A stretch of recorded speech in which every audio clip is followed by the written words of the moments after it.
Everybody, I call the superintendent's workshop to order. And the first order of business is to turn it over to His Eminence, Dr. Brown. Dr. Moore. Well, I don't know about that, but I do appreciate it and very much looking forward to today's topics of conversation. Presentation on pre-K presented by Mr. Meyer and Brooke Flood. Looking forward to that conversation in terms of the work that we've done over the last year and a half, previous years as well. Scope and shift in work and really ensuring that we are doing everything we can, literally from birth until students walk into our kindergarten classrooms, to ensure that we are being best by kids.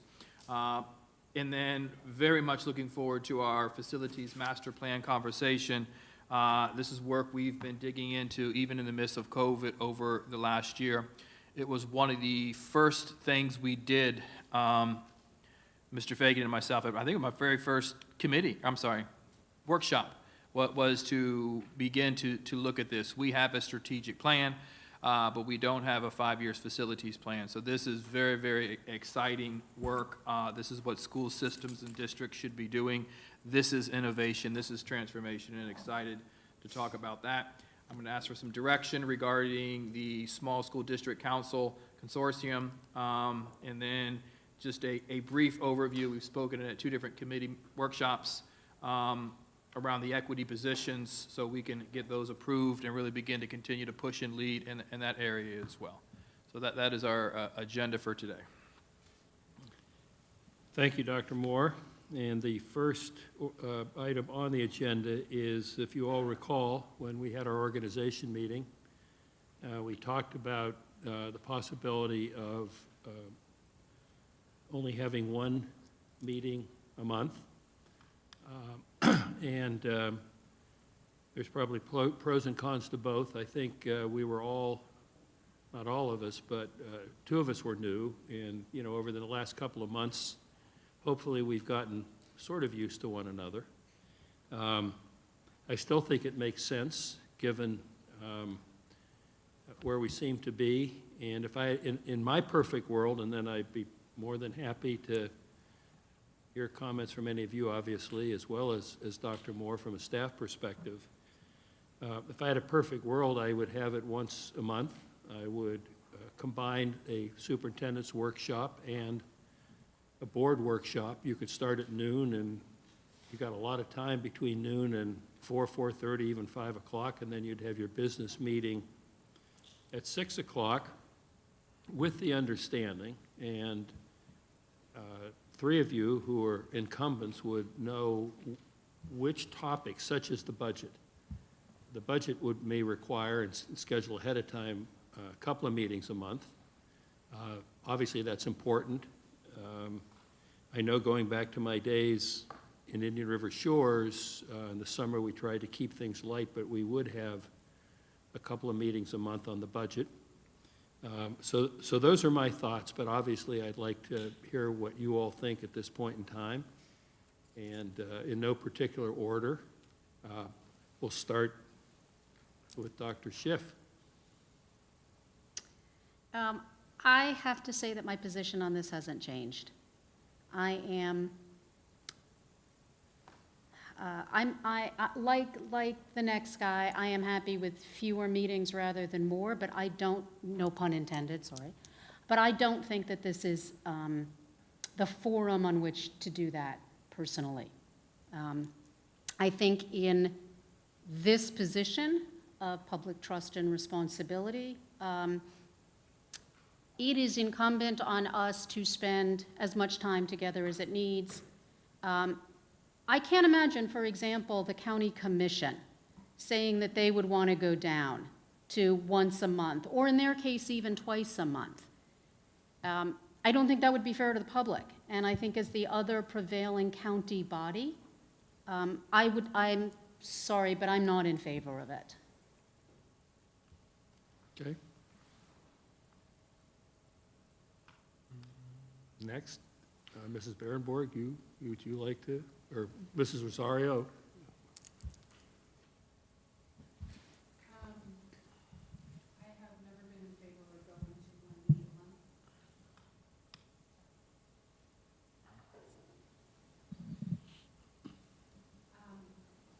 I have never been in favor of going to one meeting a month. I don't have an issue with coming to work. I enjoy coming to work. This is the only time that we have an opportunity to talk with each other, to bounce ideas off of each other, to hear what the district is doing, to engage with the leadership under Dr. Moore, to hear of the initiatives and the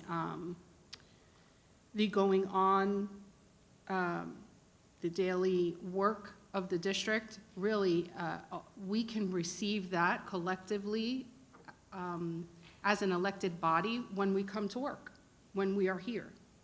And to lessen that to one meeting a month is, in my opinion, unfair to us, because then we have to take all of this work and rush it through either a superintendent workshop, and then immediately after what you're suggesting, in your perfect world, a board workshop, and then a district meeting. It's just, it's unfair to also the taxpayers, our teachers, the students in our district, to all of our constituents. We're here to work, not work less, but work nonetheless. Our board meetings have become more organized and not as long as they used to be with our new superintendent. They are as smooth as they are right now because we have the meetings that we have, because we are able to stretch things out in a timely fashion. Even when we do meet, you'll notice even when we have fewer items on our agenda, we're still usually here from 1 until 4. It's very rare that we get out 1 to 3 in a workshop setting. So I will not be in favor of this. I don't think I need to belabor it any more than that. Fine. Dr. Jones? I don't think at this time I'm ready to do the one meeting a month. I would like to see if we could, on our workshops and discussions, kind of combine both of those. So if Dr. Moore has some presentations, if we've had discussion, we can do that. I know the workshop is mainly for the superintendent and his staff, and then our discussion is topics we bring up. I think it's in July that we have maybe one meeting a month. We could look at it again, but right now I'd like to see it this 2 meetings a month. So when you say 2 meetings a month, are you suggesting 2 business meetings a month and 1 workshop? No, I just said, I think we could combine workshop and discussion. When I first came here, I wasn't sure who did what on that, so a workshop usually where Dr. Moore presents, and discussion where we talk, so I don't know why those can't be combined at both times during 2 business meetings. Okay. Mrs. Berenborg? Did Ms. Rosario want to respond to that? I saw her hand up, sorry. Thank you, Mrs. Berenborg. I just wanted to clarify a little bit. The superintendent's workshop is intended for the superintendent to bring to us some items for his presentation. Just a little bit of history. The board discussions were created, the board discussion workshop, rather, was created because at our business meetings, our discussions were extremely lengthy. So on our business meeting agenda, there is a placeholder for discussion items. We don't have to do our discussion items or have a board discussion workshop once a month. We can do away with that and instead go back to the way it used to be, which is discussing whatever items we want to discuss in our business meeting. That became so lengthy that we were here very, very late into Tuesdays. And as a result, the board at the time voted to lessen the time that we were here for the business meetings and create one meeting for discussion workshops. I'm sorry, board discussion workshops. And let me just add to that, the board discussion workshops are not mandatory either. Those are only if board members have something to discuss. if we meeting next month, for example, and we realize that none of the board members want to add something to our board discussion session, we don't have to meet. If there's only one item that one person wants to discuss, we can simply add that to the district business meeting. Yeah, So that's we have flexibility in that, Dr. Jones.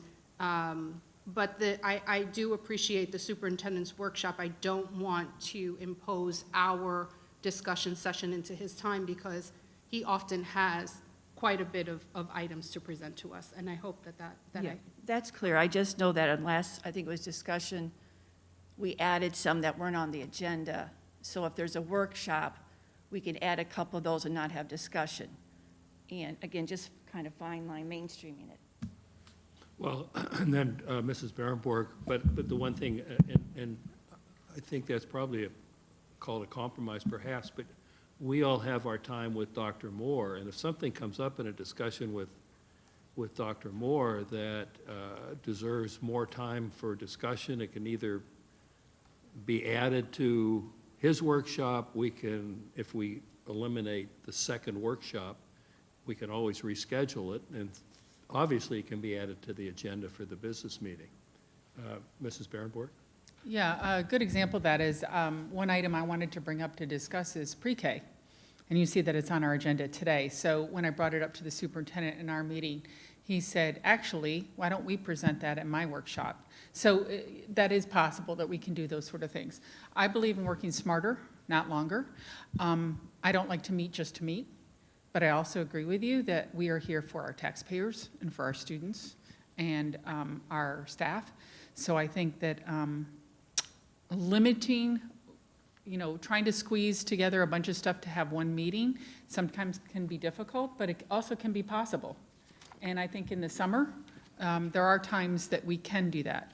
There are times that we can, but again, summer is kind of a tough time too, because you're getting ready for the next school year. I find October is a really good time that we're kind of in a little bit of a lull. Maybe March, we're in a little bit of a lull. But I think it's one of those, as we see it, I don't think I want to go to, let's just go to one meeting a month, but I also think, let's not meet just to meet. So if there are things on the agenda that the superintendent needs to have us meet for and do, we need to have those meetings.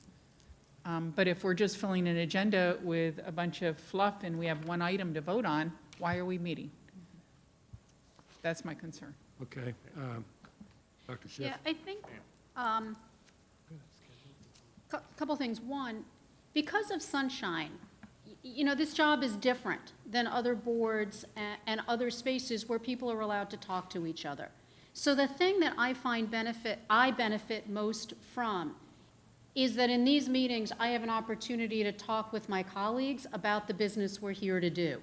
There's no other way we can do that. So if we don't meet for a month, that's a long time to not communicate with each other about what may be pressing needs, or to only communicate through Dr. Moore, who is also prohibited from communicating anything that I or another board member says to another board member. I'm reluctant to let that go. I prefer to work in collaboration and dialogue, and this is the only opportunity we have to do that. So I won't belabor that. The other thing is that when I've seen, the last time this went to once a month, which was a while ago, it was 2 boards ago, but their board meetings went till 11, 12 o'clock at night. What we've been successful at doing by having board discussions in the afternoon, by board briefing workshops with Dr. Moore and the cabinet, is streamlined our business meetings to be much more effective. So we're often out of here in, with luck, 45 minutes to an hour, maybe an hour and a half. If we have more to discuss, it goes longer. I agree with Mrs. Berenborg, there's no point in meeting just to meet. But in my 2+ years on the board, I've not yet seen that happen. I have only ever seen us come together to talk about things that are pressing and relevant to doing the business of the district. So perhaps you guys have seen it happen or had that experience, but I haven't. So again, I think we've all open to other thoughts about that. But for me, this is the only time we are legally allowed to talk to one another, and I am personally reluctant to give that up. Dr. Moore, offer your point of view. Absolutely, and I think when I look back from the videos I watched prior to interviewing to be the superintendent, and how this board operates now, there's been significant improvement in terms of the depth and the quality of conversations, the structure of the particular meetings, and that is a opportunity for the board to find pride in what you have accomplished. At the same time, there's only so much time that we have in the day. And having the opportunity to maximize the time of staff is a priority for me. And I'll make I won't apologize. I'm here to transform a underperforming district. And who's underperforming? Students. And there needs to be time in order to do that work. I do agree and realize what Mr. Rosario just said. It is something we have not been taking advantage of. We've been creating agendas for workshops A and B. So I agree, a level of flexibility in terms of saying, is there anything on the agenda that needs to be there? Let's put it there, and let's not create dialogue for the sake of dialogue. And that between the chair and other board members is something that we definitely can do and should do. In terms of presentations, I think I can tell you the presentations are going to be happening in October and November because we're that far out in terms of scaling out our work. So it's just a matter of, are we truly honoring everyone's time in order to see the impact of the district the way in which we want to see it? I think the presentations and how they come and the conversations that we're having leading up to this really ensure that when we have business meetings, we're fully informed, we fully understand, and we can make decisions in a very, very, very quick and efficient way. So, you know, prepping for board meeting or business meetings is a lot of work. It is a lot of work. And it is a lot of time for staff, a lot of legal review, prep. To me, the workshop is where the rubber meets the road. The business meetings, I would be comfortable, you know, having one business meeting a month. But ultimately, at the will of the board, I'll do as directed. May I respond? Yes, sure. Two things. One, completely appreciate the sensitivity to staff time. And I hear in your comments that you're referring not just to time spent sitting here during the workshop, but the time it takes to prepare. You know, for cabinet sitting, I have no problem with cabinet not sitting here through a meeting in which they don't have items to present, you know, or that you don't need to rely on them. That doesn't bother me in the slightest if they have other things that they need to do. I don't know if it's a prerequisite that they be here. It wasn't true in the past. But secondly, where I think I'm not following, where I'm a little confused, is I understand that it's a lot of work to prep for 2 meetings. I'm not clear entirely how that, it's still the same amount of things that have to get done, whether it's in 2 meetings or it's in 1 meeting. So I'm not clear how that minimizes time. It just creates more things to do in a meeting once a month than it does spread out over 2 meetings. But what I hear you saying is that somehow that takes more time, but I'm not following how it would. Through the chair, just the preparation and review, you are doing it twice for each set of Mary's meetings, whether it, you know, as items come to the board, they're time specific. They have to have you know, insurance needs to be dated on a certain time. So taking it too far out means, and there have been opportunities when we've done that, things have expired when they've come to the board, or contracts are only good for X number of time. So just standard practice is to review it, prep it, make sure it's legally vetted and ready to go in that series, in that particular series. So, you know, just to do something, you know, once a month would cause problems. To do something twice a problem, or repeat the process, it's just a matter of trying to be efficient as we possibly can. In terms of staff, we only have staff present when they absolutely need to be here. In some presentations, depending on where the conversation and dialogue is going to go, we're having conversations today that are overarching across the entire district as we're talking through the master plan. There may be questions about, ESC. There may be questions about building facilities and use. We need staff here to be able to respond to board members' questions and concerns. Now, when they're very specific topics, master plan is a big topic. When they're very, very just narrow, if it was just pre-K, some folks wouldn't be here. And I will continue to honor everyone's time as best we can. So I can't say one thing and then say, well, you have to sit here, so you're just sitting here. I wouldn't do that. There's just too much work to be done. So it's just a matter of process, ensuring that when I put something in front of you, you have every level of comfort, it's legally vetted, it's sound, it meets the mustard, you're fully vetted and prepared, and you know exactly what you are improving. Dr. Jones? I remember speaking to the board, I think it was last August or September, and one thing I did say was, and I think this agenda has one action item, last agenda had one action item, is even though we are fully briefed on all of this, and we have the backup paperwork, and I know it's on our website, sometimes the public just needs to hear a little bit more about what's going on. So if we had one board meeting a month, we could possibly have, 20 to 30 consent agenda items. So I just think it's for that information to make sure our public understands what we're voting on, what we agree to, or what we need to discuss. Mrs. Berenborg? It sounds like you don't have consensus on moving to one meeting, so. How about 1.5? So how about this is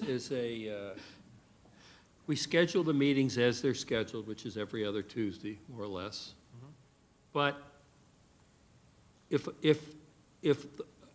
let's say it's our workshop, the superintendent's workshop's always going to have, I'm sure, something to present. If it's our workshop and there's really nothing, and I don't know how far in advance you could have to schedule or cancel, but if there's nothing, or if there's one thing, depending, let's say I had something that could be fit into the business meeting that night, then let's cancel the second said. meeting, but leave it to That's what I said. you, based on your conversations, unless something comes up in one of these things. Yes, ma'am. That's what I said. That's what I said. Truth be told, you'll see those three discussion items. Last time I thought, oh, well, we're going to discuss something. That was all that was on there. But we were here 3 hours, 4 last. So we added to that. But I agree, I'm the one who put those on thinking, okay, we can discuss these, but you're right. That could have been put to, add with Dr. Bohr, like Ms. Rosario said. But just letting you know, when we did that last time, we were here over, I think it was 4 hours, with those 3 items that probably could have added somewhere else. Did you not watch our meetings before you got on the board? Watched them. Come on. I was I'll here. tell you what, I watched them too and almost withdrew. Mrs. Rosario? That's what I had mentioned before, which is which has been the practice all along with our board discussion sessions, which is, and quite honestly, I think last year we didn't really have any discussion sessions because of COVID, and obviously we didn't really have much to discuss. But if there is more than one item, I'd like for us to caution, because those 3 hours will be added to a business meeting, right? So we have all of our business agenda items. Our business agenda items could go an hour and a half, maybe even 2 hours, depending on presentations. And then you're adding these 3 hours of discussion I get it. items. So I'm going to leave it up to Dr. Moore to kind of, if there's one item that a board member, which is not new, but if one board member has one thing to add, we can add that, one each of us, that's not a big deal. But if there are more than one items to discuss, then we should meet and have our board discussion session. Dr. Moore?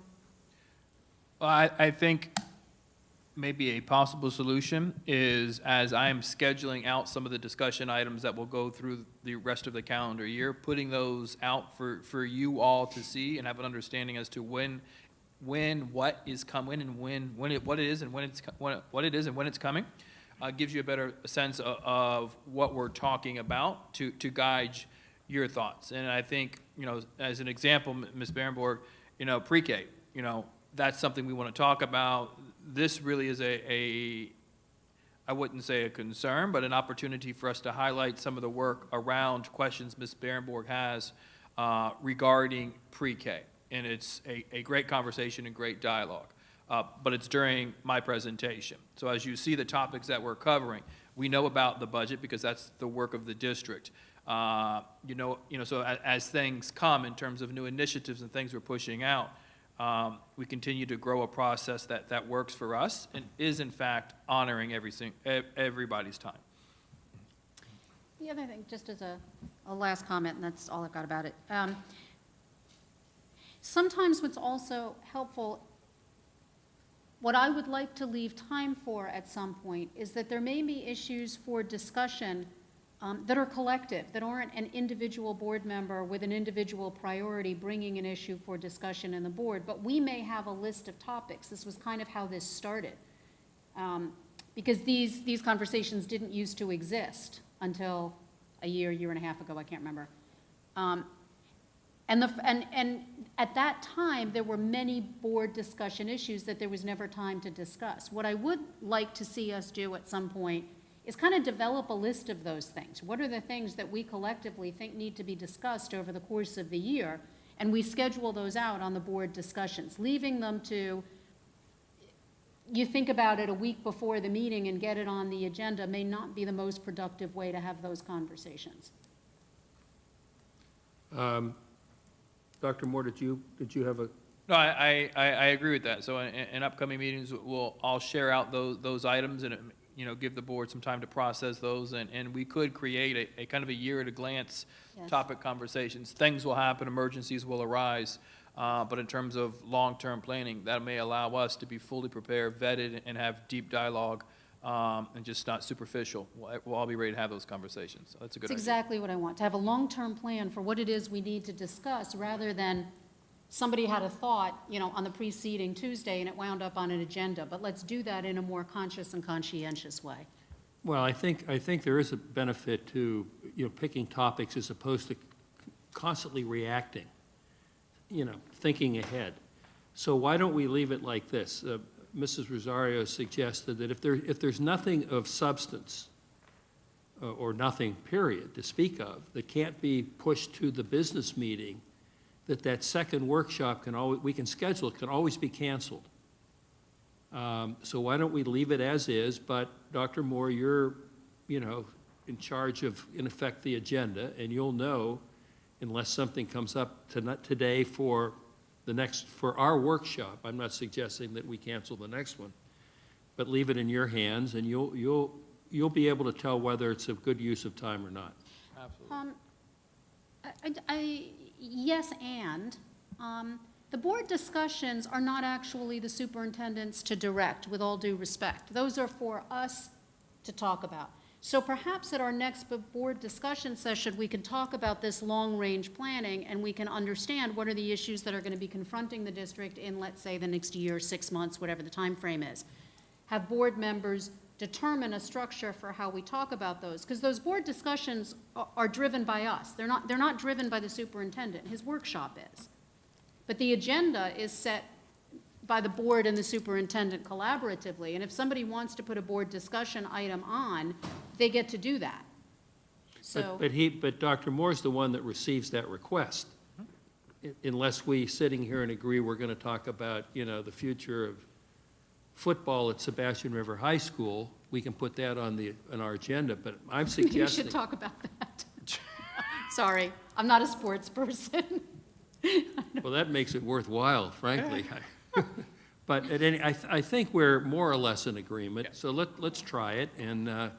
But I think your suggestion, Dr. Schiff, of picking some big topics that aren't necessarily pending, Reactive. but worth getting perspective on, is worthwhile. And we're going to have plenty of these things, not plenty, but I can think of a few that might be interesting discussions. It's unfortunate we have the sunshine laws, because I can think of a couple of them I'd love to have in private, but we can't, so that's the way it is. So unless someone wants to say something else, why don't we move right along? And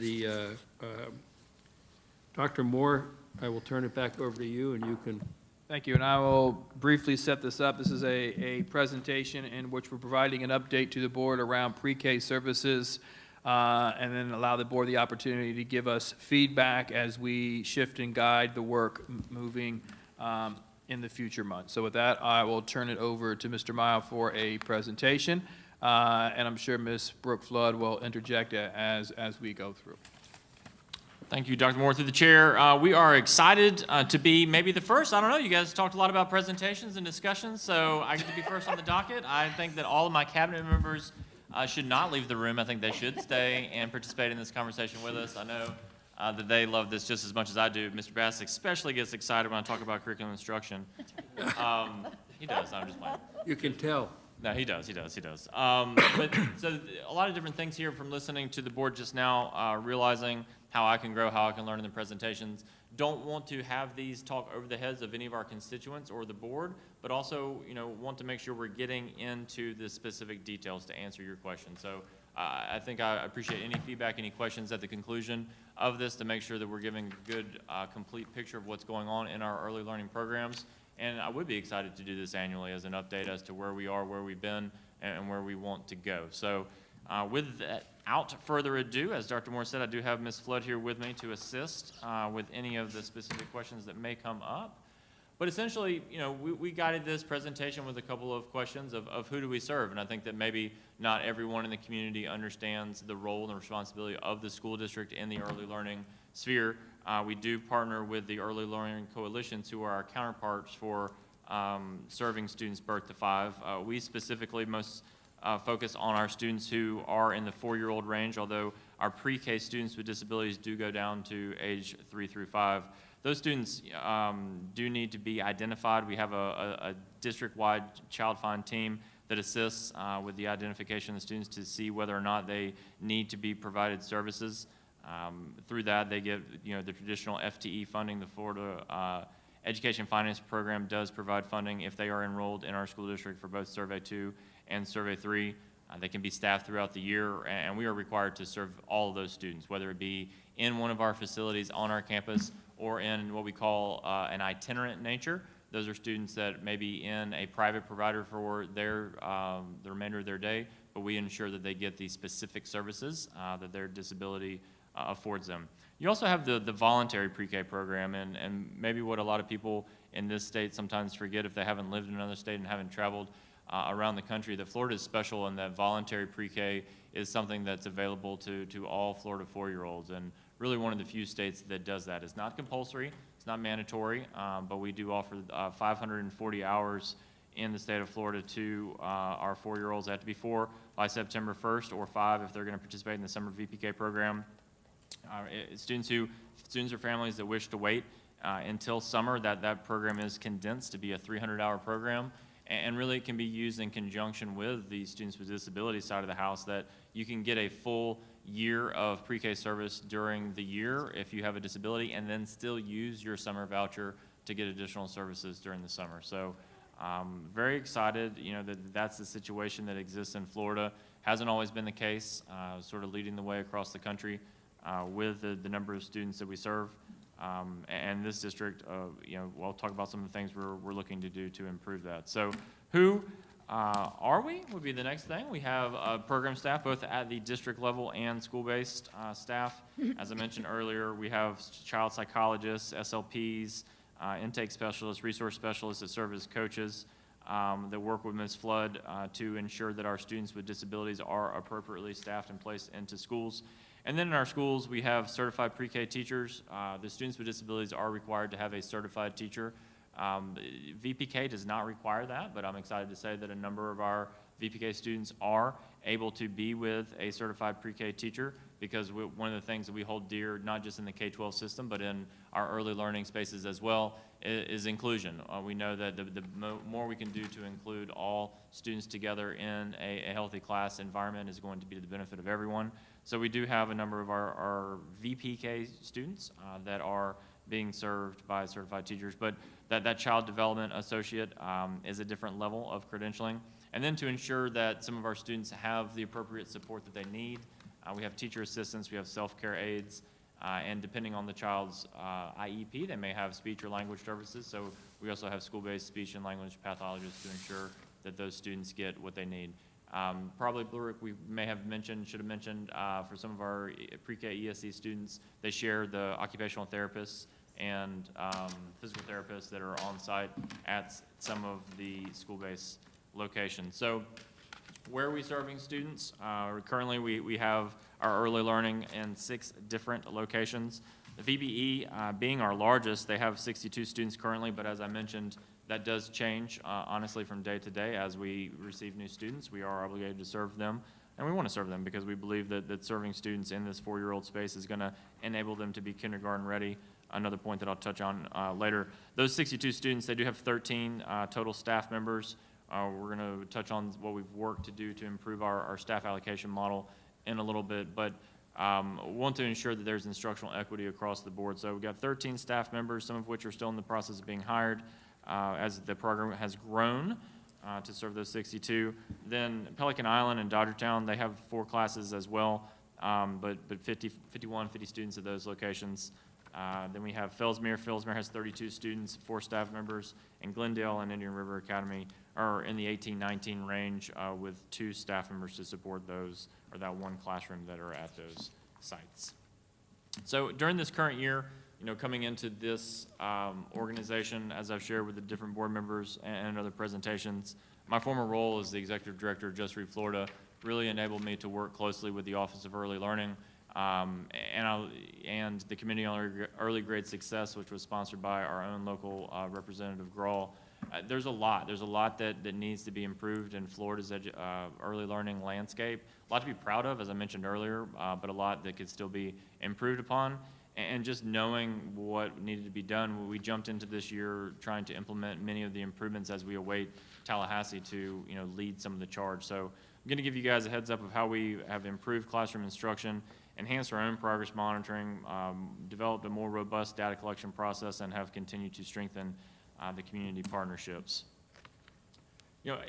Dr. Moore, we talked a lot about what we do in the K-12 system and the importance of standards line instruction. It's no different in the early learning space. There are a number of approved curriculums from the Office of Early Learning, and through a partnership with Johns Island Community Service League, we did switch to the Frog Street curriculum in our classrooms, and also they helped implement that in 4 community preschools. Having a consistent curriculum across the board is really something that you're not going to see the results you want to see if the curriculum is disjointed. If you go into classroom A, they're doing one thing. You go into classroom B, they're doing something else. You go into school C, it's a totally different ballgame. You're not able to provide the coaching. You're not able to look at the data. You're not able to push on those improvements in the program. We'll touch on the standards here in a little bit, but I do want everyone to know as I'm going through this, it isn't just about the academic standards. This has a social emotional component. The other developmental domains within the Florida Early Learning Standards are critically important to our students' success, and we want that to be aligned as well. So thank you to our community partners that have enabled us to implement this curriculum and provided the professional development necessary to make this a reality. The Star Early Literacy Pilot and the REL stands for Research Education Laboratory. They did a professional development project through the, which one would that be? I believe that's the GEARS. It's certainly one of the CARES package that the governor had an opportunity to withhold some of the funds.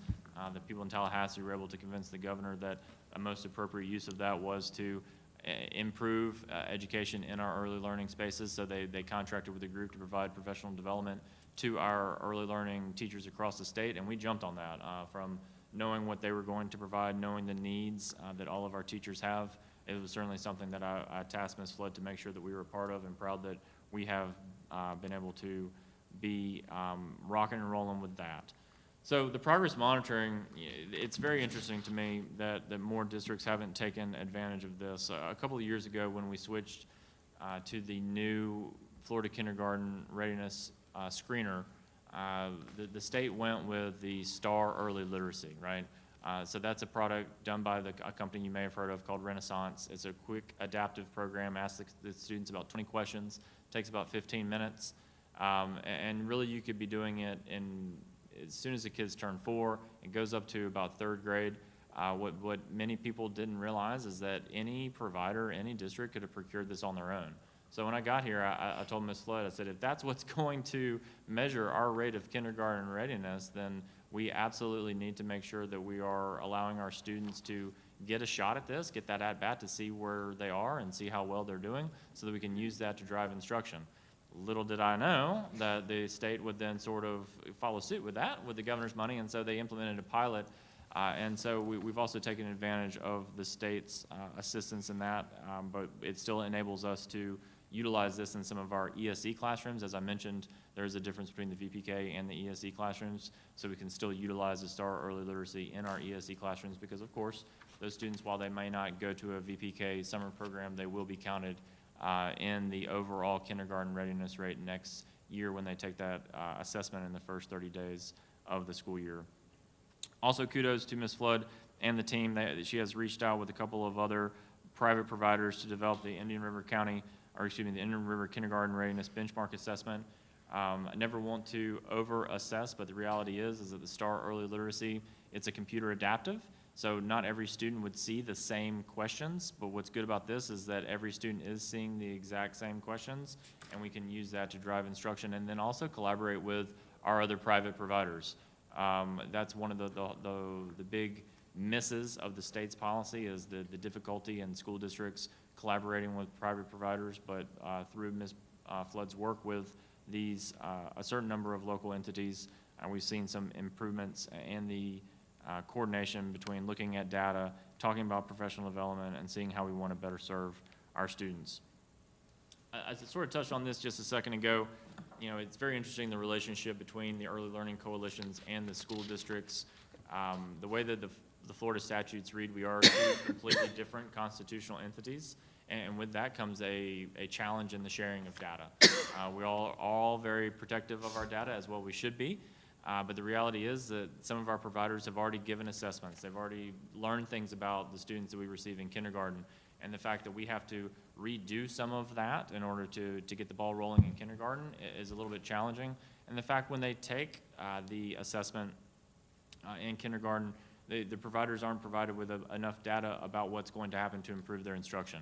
When we walked through classrooms today at VBE, it was very exciting to talk about the vertical alignment and the vertical teaming that's going on between third grade, between fourth grade, and what we're going to do to ensure this smooth transition of our students and how we're going to get to the ultimate finish line of graduation. Actually, you know, it's not part of this presentation. Dr. Moore, maybe it's one that we do about our partnerships that we're developing with the post-secondary. But I had a great conversation with Dr. Casey Lunsford at IRSC of how we need to continue to improve that matriculation as well so that we're not wasting students' time and we're being more efficient. So what we've done to develop a more robust data collection process in the absence of some of the things that I know that they're working on in Tallahassee is we've asked parents to allow us to share some data, and we've asked parents to give us some information. So through the transition forms where parents are providing us with some historical background, we were able to more quickly provide services to our students without having to go back and do things they've already done. I know that we've all been through this before where you've said, I've already answered this questionnaire. I've already given you that information. Why can't it just roll over? Well, there are reasons why it can't roll over, right? I mean, if it was with the Early Learning Coalition and with the school district, that is just not a seamless process yet, but we're working to ensure that we approve upon that. So the next thing that we've done, I think this year, which has been fantastic, which is, you know, working with our community partnerships. We understand that, you know, we are not going to serve all of the students in this district. That's just the reality of it. You have private providers, you have private schools, right? Once they get to kindergarten even, we have a couple of great private schools here, homeschool, virtual school, but we're all working to support the students together. So understanding that we are just a piece of this puzzle, it is the right thing to do, but the reality is we are the largest provider of educational services to the students in this district, and we need to lead that conversation. Even though it is not our responsibility to oversee all of the programs in all of the classrooms in birth to 5, we know where they will spend the bulk of their time, and we know what they need to be successful. So it's incumbent upon us to be a part of those conversations and to be open and honest about what those levels of expectation are. Very excited in this community. I've shared with each of you multiple times, you know, having the opportunity to join the Indian River County team, I know I was coming to a special place because this community, the philanthropy that's here that supports early learning is special. It really is. If you go across the country, if you go across Florida, you rarely see this level of excitement and support for early learning. One of the things that we were not able to do last summer, which we were bringing back this summer, next month is my presentation on summer learning, but a little sneak peek because it's already out there, is the Step into Kindergarten. What a phenomenal opportunity for students who had already participated in an early learning that aren't quite there yet, that need that additional service, that they get that, and it's supported by the community. Talking to other people around the state once I joined, telling them about some of the great things, I know that's one of the hallmark programs that people were super jealous of that we have, and we can't thank the community support for that. So what are we going to do next, right? What are we going to do next? You know, one of the things that I'll touch on a lot, the staff allocation model, I've teased that a little bit, expanding the delivery of services and utilizing data to improve quality and increase participation. And then, of course, we will not stop with continuous improvement until every student is at grade level and every student graduates. So, you know, continuous improvement is a way of life, and you've got to love it and live it, and we do. So the early learning staff allocation model, as I was mentioning earlier, VBE was growing leaps and bounds. We were walking in some classrooms, and it was like, ooh, do we have enough folks in here? And the previous way of work was, you know, just sort of wait till the class gets big and then kind of ask and see if we can do anything about it. But that's stressful. It's stressful to the teachers to not know when and where and how they're going to get the assistance. So can't thank Mr. Fagan and his team enough to help us begin the development of a staff allocation model where we can sort of plant that flag and say, when you have X number of kids that have Y number of services, you're going to get Z number of adults to help you out. And of course, that's done with you know, not just the fiscal conservancy in mind. Of course, we have to be able to fund it, but it's also for the benefit of the child, right? Some good conversations around, you know, what do we hold dear, what do we need to do on behalf of kids to ensure they're truly getting what they, not just what they deserve legally and financially, but what is best by kids. So excited that we are developing that early learning staff allocation model, and that feeds into, you know, utilizing the data to increase participation in early learning programs.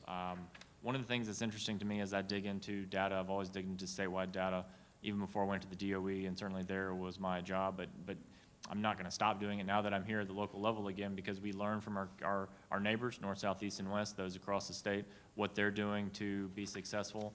You know, some of the data that they use to do the estimating conferences, I gotta call back to some people in Tallahassee and figure out, because they estimate that we should have 1,500 kids involved in early learning. I find that to be a little high. We generally only trend around 1,200 kids per grade level in our courses. I know we've got some private schools, so we want to dig in to see, you know, where exactly they're getting that number, because it sort of shows that we don't have the level of participation that we should have. And we need to figure that out, right? Because the state data, you know, they do a lot of presentations, OEL, so I'm quoting some things that I can get you guys the presentations they've done. About 77% of the state participates in the early learning program, or the VPK program. Generally speaking, obviously COVID is going to throw that off. But as I said, with a prediction of 1,500 kids, it shows Indian River being, you know, down more like in the 50 to 60 range, right? So through Ms. Flood's work, we are asking the parents to help us with this, and until we can figure out more through a partnership with the Early Learning Coalition. We're asking parents to provide us the information. Where did your child go last year to school, right? Were they in a private provider? Were they at home with the grandma? Were they in a VPK program? And through that, once we get that data, we can, you know, hone in on different demographics of students, different students at different grade levels, or excuse me, different schools, and work with some of our community partners to say, there's a zip code here that doesn't quite have the participation rate that we want in VPK. What can we do to get better information to those students to ensure that they are being placed into a high-quality early learning program? Which brings me to expanding the delivery of services by SDRC. You know, stepping outside of the district is always the right thing to do. It's always the right thing to look to see where there are opportunities for improvement. With the advent of the staff allocation model, what we are starting to put together is a proposal to bring to the board to see, your approval for this. Should we pursue the option of parents paying for the other half of the day, right? That's sort of going to be a question that will be posed to this community and to the board. There are many communities across the state that do that. As I mentioned, the 540 hours, that does not encompass of a full-time schedule. So, you put parents in the opportunity, or you put parents in the position to say, am I going to pick my kid up at noon, or am I going to pay for the rest of the half day? And historically, we have not, done that in this district. It is something that some districts have pursued, and we can talk about, the right way to do that. But we need to know what that costs. We need to know what we would charge the parents. But the reality there is that in this community, if we could come up with a per student price for that half day, I imagine that we could find some philanthropy to give scholarships to certain students into our programs to assure that they can be there. Because the bulk of our funds, keep in mind, the bulk of our funds come from the FEFP, which is a per student allocation from the K-12 system. You can't take the K-12 funding and then say, well, we're going to take a portion of that K-12 funding and give it to the pre-K kids, right? That needs to go to the kids that it's being drawn to support. So we need to think about how we can expand the delivery of that full day service to our kids in our programs. And that's an exciting question to pose and an exciting solution to bring to the board. I'd love to hear the thoughts on that and see where we want to go. And then, of course, the continuous improvement of classroom instruction, using the dashboards that Dr. McMahon has assisted the K-12 system in doing. We are also building those to assist in early learning. So Ms. Flood can use her curriculum specialist. We can support her through my office to provide that professional development and move into improve classroom instruction for the students, because it is not, as some people say, just babysitting. And that is what goes on. If anybody's ever visited our early learning classrooms, and I've got one extra slide here that I was asked to put in to talk about what actually goes on during the day. There's a lot of work. It is work being in one of these early learning classrooms. The people in there deserve a tremendous amount of credit. Been in there a number of times this year. Always love seeing the work that's going on. These are the 8 domains of Florida's early learning standards. We cover physical development, different approaches to learning, the social and emotional development, creative expression through the arts, and then, of course, the ones on the right side are more along your academic skills. But a lot of it's center play, right? It centers. The kids certainly aren't sitting in desks like you may see in college and just having a teacher direct them. It's structured play, both inside, outside, recess, that enables them to move through these different domains. I can provide the entire, each one of these standards individually, but it is very exciting to go into an early learning classroom and see how the teachers can structure this so the students are learning through the social emotional, how they're learning how to be part of a group, how they're making rules. You see things like social studies.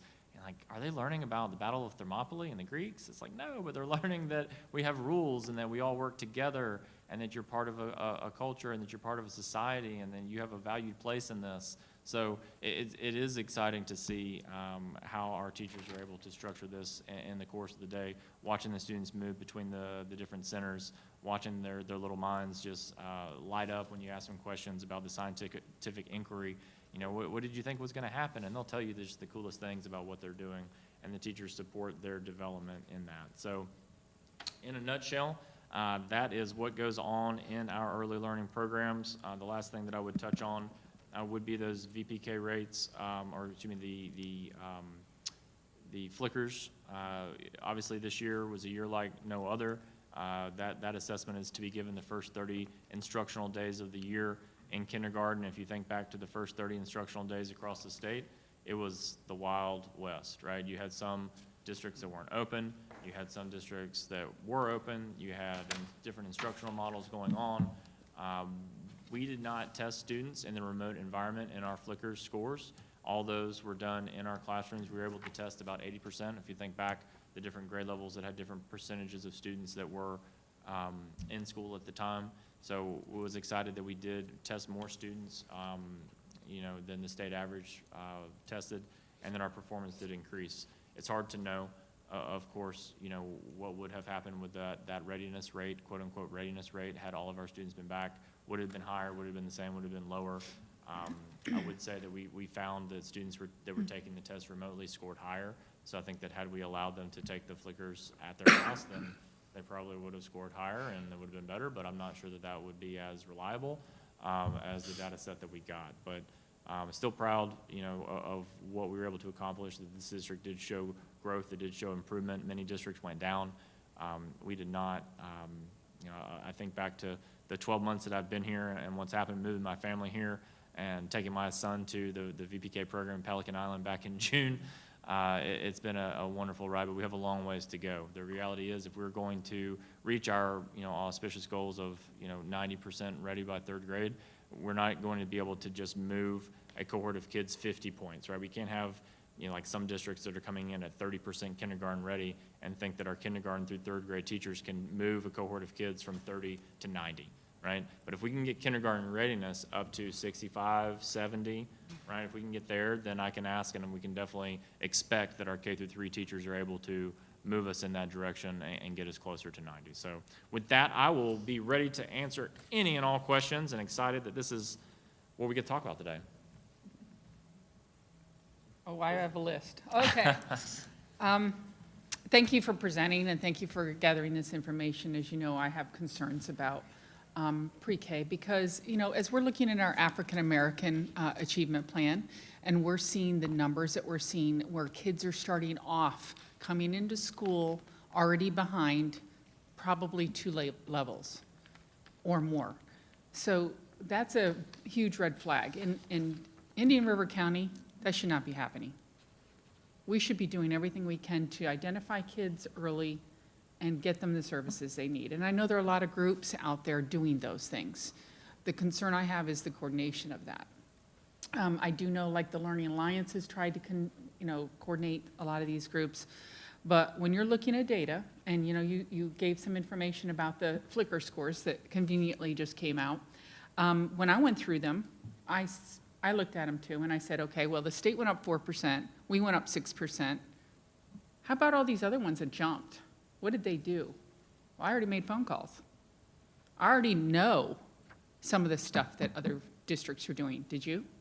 I know that some of the ones that jumped the most tested only about 50% of their kids. That's what I wanted to find out. So, like, for example, I have a call into Santa Rosa who had a 21% jump.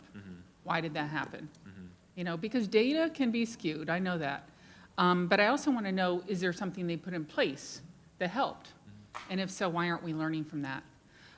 So that's the first thing that I looked at. And kudos to putting the Step Up to Kindergarten information right on the front page of the website. That's one thing when you go to Santa Rosa's, you'll see that they put their Title I sign up right on the front page of their website. So I think that's important that we are putting that forward all the time, because here's the other thing I did. I called Cleveland Clinic and I asked, when a parent has a newborn, what information are they given when they take that little baby home? And I remember doing this, my first one. Oh my God, they let me take this home. What do I do with it? You know, and the information they give is about how to care for it, how to, you know, diapers, all those things. Nothing about how to prepare them for school. Nothing. And you think, well, it's too early. It's not. There are other districts doing this. There are other hospitals doing this. Why aren't we? So then I was told, oh, we'll call Early Learning Coalition, call Healthy Start. So I went to Healthy Start. I talked to the director there. I went down this morning and picked up what they do. And it's interesting because they have this Rockabye Reader baby reader program that's awesome. I mean, it's a book for kids, parents to read to kids, but it also teaches a parent what to do, which is great because not every parent has gone to school to learn to be a teacher, so that's great. This program only has 45 parents involved in it right now. They know there's 1,200 that are out there that they should be involved in something. So again, not every parent needs to do that, but I'm sure there are more than 45 that should be doing that. And where are they? And they want to expand. They want to do some stuff to help. So then my next move was to go over to Early Learning Coalition, which I've knocked on that door before. And by the way, it's closed. And I had to knock hard to get somebody to come to the door. There's no sign that says why they're closed. It says appointment only. It doesn't say that on the door. I told them that. I said, if I were a parent walking up, I would want to know why the door is shut. So I asked them, what do they give out? And they gave me their little packet, which is quite telling. The other thing they talked about is, I said, well, what would you suggest that we give out at our hospital for parents? The first thing, just because they're given this huge binder of stuff sometimes at places, that's too much. This 2-on-1 document, they said, is perfect, and it is. It gives you all the important numbers and things that, if you're having a problem with your child, maybe there's a behavioral problem or a mental problem, or you want to know more about child resources, child care resources. It's all here. Our number is here, which is great. That's a first step. Why can't we do that? Why can't we contact the hospital and get involved and get them to at least pass this out? That would be a first step. The next thing they handed me was this approved providers list, which is quite interesting. All of our VPK centers are on here. My question is, why aren't we Gold Seal approved? None of ours are. There are others, and not very many in this town are Gold Sealed. Why aren't we? Do you know? I don't know. Ms. So- Flood, can you provide any additional information about the Gold Seal for our programs? So through the chair, that was something when Dr. Moore came in. The NACI accreditation is very difficult for a school district due to the licensing. We don't follow the same parameters. We do, but it's different for a licensed preschool. The Gold Seal is not something I've looked into yet, but I've done extensive look at the NACI. And then there was the program when Dr. Moore came in that I was looking at as well. I've touched base with other districts to see where they are headed, and it's just one of those pieces that we will be headed to very shortly. Yeah, because the way they give this to parents is, here's a list of providers in our area, and that is one of those things. So if I'm a parent, I'm going to look over and say, oh, what are the best ones? Because you know what? They get it by word of mouth. That's how I got it when I moved here, and that's not always the best way. So I'm looking at this saying, oh, the only thing on here that helps me understand if it's a good pre-K center is the Gold Seal thing. So I'm looking at that, not a Gold Seal provider, not a Gold Seal provider, not a Gold Seal provider. There's one. One. Two. A few. So my concern is none of ours are. So that's number one. If we're the school district, why aren't we leading that? And if it's a issue with, you know, whatever there, and that was my next question is, why aren't we NAEYC accredited? Because we should be, you know, if we're doing this and we're doing it with VPK dollars. How many of our district teachers are certified, pre-K teachers? Are they all certified? All the ones that serve the students with disabilities, and so as I said, some of our VPK students are infused in that with an inclusion model, so there are some that are not the actual percentage. I wasn't allowed to hire one when I was a principal, and I had 4 VPKs on my campus, and I was not allowed to hire somebody who wasn't certified. So we have, through the chair, I apologize, we have 16 teachers, 10 of which are VPK. 7 are certified teachers, 3 are my CDAs currently working towards their bachelor's degree, and my 6 ESE teachers are certified and duly certified. They have their pre-K primary certification. One of the challenges I think that we saw across the state, so the NACI certification is certainly something that went back and forth between the Office of Early Learning and those that wanted all of the state VPKs to be NACI certified. Not trying to throw anybody under the bus, but the reality is we get $2,400 per VPK student, right? So, you know, thinking about the level of funding that we get in the K-12 system is, Ron, you still here, Ron? Did I run you off already? All right, phone a friend down there, you know, $7,800 or so for a kindergarten student, but you're only getting $2,400 for a VPK student. It is very difficult to hit some of the class size requirements to be NACI certified when we're operating on a limited amount of funding. Had an opportunity to visit a great local facility, the Child Care Resource, last week. I don't want to misspeak and misquote the level of funding they have, but I'm pretty sure it was over the $10,000 mark, right? Which is more than what we get per student for the K-12 system. So it does get challenging for school districts and for all providers to hit some of the NACI and the Gold Seal marks, but I'm with you. I want to keep improving. Certainly there's things we can do to improve the quality of instruction within our programs, but you know, there are many different organizations that are out there vetting. I look forward to seeing, the way that the Office of Early Learning, and the legislation will move forward as far as how they're going to hold providers accountable, both school district providers and private providers accountable. Brooke, can you help me out? I think that we don't have any on probation right now. Through None the of our chair, he schools. is correct. We are all, none of our providers, our 10 classrooms are schools, considered right. providers on probation. So each of my schools we're considered, I'm a provider, and each school is its own site. And out of those 10 classrooms, we have met readiness rates. So we're not on probation. I have more, I just want to ask one and then give my fellow board members a chance, but you mentioned childcare resources, and my question was, I know that they provide support and funding and professional development for area pre-Ks and home groups and things like that. I know they want to expand on that. How are we working with them as the school district to be able to help with all that? Because those kids are going to end up in our seats. We're sitting there, you're saying that, and I think you started this with, we start at age 4, but yet you started the conversation with birth to 5. We're going to get these kids, so we need help. How are we helping? So through the chair, many of our teachers and assistants participate in a lot of childcare resources presentations, their professional developments. A lot of them have gone online since the shutdown. Childcare Resources has reached out to me multiple times to see what our interests are, what we need.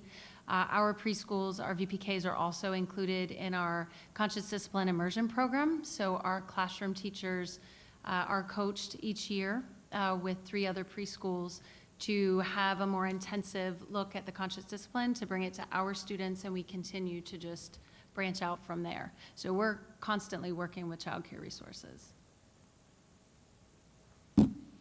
Mrs. Rosario. Thank you.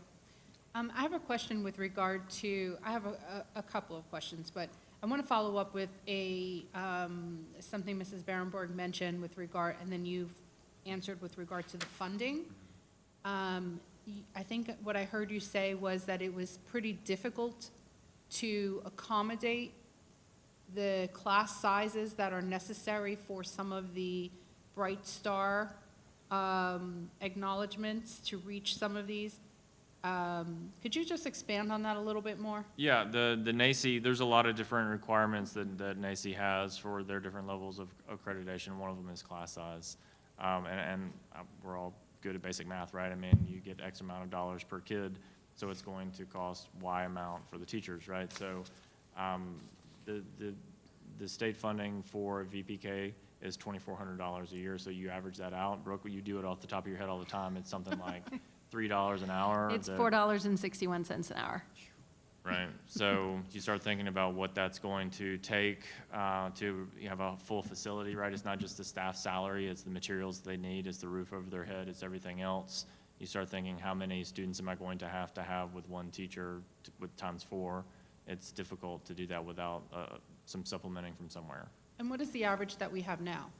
What's the ratio that we have now on average in our, if we are over and we're not meeting the class size that is expected, what is that for us? Well, that's not required by the state of Florida, so let me be clear about that too. That's a national organization that has made their mark by saying we know what's best, and we're going to come around and tell you what we think about you.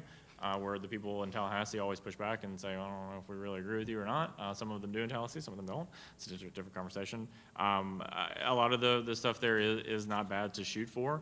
But it's difficult to obtain. So if we were to just look at the class size averages, and not just the certified teachers, right, but, are we counting the teacher assistants, the self-care aides, things of that nature? We are about at in Dodgertown, a 4-to-1. So we have 12 staff, 51 students. It's not necessarily in every single classroom, right, because some of the classrooms may be ESE classrooms, so they have more staff in the self-contained ESE classroom. The Glendale and Indian River County, there's 2 staff members for the 18, 19 kids there, so that's more like a 1 to 9. So it's not high, right? It's not the old days of kindergarten where there's 1 teacher in there and 30 kids. It doesn't look like that. But hitting that mark in every single class at all times is somewhat of a challenge, and it's not It's not something that the state has obligated the districts to do, which is, there's different conversations about the reality of class size. Is it really doing what it should be doing, and is it really going to make a huge difference? But that's one of the challenges, is just the ratios. So I think I heard also about the training, that the professional development that the teachers are given, the teachers, the aides, and everyone else who's involved in the VPK programs here in the district. On the Florida State website, there is indication there that the STAR program, go back, that the STAR assessment is actually it's a pilot program. The pilot was put into place into the VPK classrooms this year in order to replace the current system of progress monitoring. They have historically done a 3-time-a-year, what they call the VPK assessment, which is the students or the teachers give it to the students, and the teacher reports it into a portal saying how well they did. One of the challenges that some people felt in Tallahassee was that, you're essentially grading the student's work and turning it into the organization and then putting yourself on probation. So what they saw in certain instances where providers were not grading it appropriately and turning in the right scores to keep themselves out of trouble. So they wanted to move to a more direct assessment, which is what the STAR is. So they're piloting that in certain locations to see whether or not it's a viable move as a progress monitoring instrument. I sat on that committee, was appointed by the governor, I sat on the committee. We certainly recognize that what you do want to have is an aligned progress monitoring system between pre-K, kindergarten, first, second, all the way up to third. The challenges become which one, right, and how much are you willing to spend on it? Are you going to buy the Cadillac version where it costs, $50 million a year to do? Or are you looking for something that's quicker, more streamlined? And of course, there's pros and cons of those different choices. So from our end, though, are the professional development opportunities and the training, since this is a pilot program, going to be geared toward this new assessment, so that our teachers understand that the instruction in a typical day should actually provide for success in this new assessment that we are piloting? And then how is that going to pan out on a day, in a traditional day? Or in this case, in our year, to get our teachers prepared for the students to take this? Right, so they're just using the data to really then provide the professional development on the different domains within the current standard. So within that language and literacy domain, you are going to have the vocabulary, the sentence structure, the emergent reading skills. These are things that are always going to be there regardless of the assessment that's given, because they're the standards, right? Teaching students the letters, teaching them how to combine the letter sounds, those sort of things. The professional development is built around using the data to see what the next steps the students need and providing the teachers the support to deliver that instruction, which is what kids need, right? I mean, those are going to be the same type of instruction that we would see regardless of the assessment. I think that, I had another question, but I think that I'll hold off on my question so the other board members can ask theirs, but I'll end with this for now. I think that one of the great opportunities that we have as a board with directing the superintendent in terms of vision or in terms of our finances, our budget, and our goals, is that we get to do that. We get to decide. We get to say, VPK is very important, and we see that there is a need for us to improve on our services in this community in order for us to reach 90% proficient by third grade.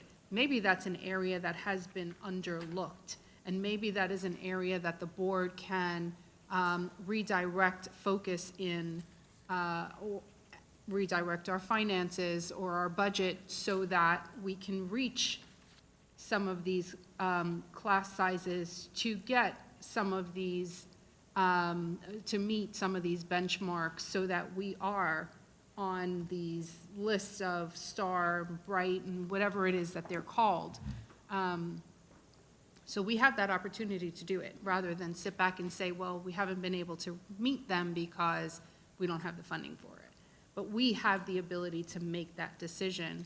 And I think collectively, this is a perfect opportunity for us to do it as we move into our first year of recreating our strategic plan and our goals, it is certainly in there, especially now that we're moving towards trying to better engage our equity committee in the work that they're going to be put forth. So it seems like it's a perfect opportunity for us to move in that direction.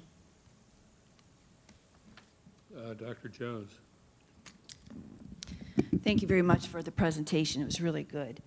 I think we all know that early learning is the building block for student success. As a former middle school and high school principal, there's data on how you do with third grade will determine if you graduate with your FSA. I had the distinct privilege of visiting a VBE pre-K room. I used to tell my high school teachers, you think you're tired, go down to middle school. Middle school, oh, no, not even close. Elementary teachers, if you think you're tired, head to that VBE pre-K. And thank you very much, Brooke and Mr. Fagan and Mr. Meyer, for looking at the student allocation model, so that will help us in those classrooms, because I'm telling you, I was just there 20 minutes, but first of all, I was amazed. I was amazed at what they were doing. I had the pleasure of meeting many people while I was campaigning, the Early Learning Coalition, many preschools, Head Start, the Learning Alliance, who's put in so much to help us in our pre-K and education in general. But I just want everyone to know that these people are working so very hard. And whatever we can do to help with that, I think it's important.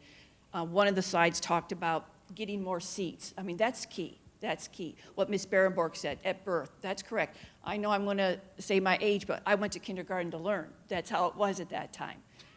So these are the things we need to look at, because those will help us help our students as they move forward. And as Ms. Rosario said, make it a priority, because so many times at the middle school, could be catching up at the high school. Okay, they didn't get it on FSA or FCAT. We got to get it on the concordance score. You were looking at those things every day. And now that we have the data on the Power BI, it helps. I would order something and get it a week later. So, but we all know, and it's been said many times, that it starts at birth. And we kind of go from there, but giving the students every opportunity. And as Ms. Rosario said about our DSEC plan, making sure we get those students into a curriculum, and that curriculum that's kind of across the board. We've talked a little bit about that across the board, so that we are all getting the same information. But if you ever want something to do, go visit that VBE pre-K room, because it's absolutely wonderful. And I would love to see conscious discipline in pre-K. I would love to see how that works, because it just talks to the students about how you treat one another and what's so important, quantitative and qualitative. Thank you. Dr. Schiff. Yeah, just one real quick thing. You mentioned the issue of building out the VPK for a full-day program on a parent pay model. And you asked for feedback on that. To the equity issue that's been brought up a couple of times by fellow board members, I heard you say, and I completely agree with the notion of finding additional supports for parents who may not be able to afford that. My primary concern, I don't disagree necessarily with a model like that. My primary concern is that it has the potential to exacerbate inequity rather than remediate it.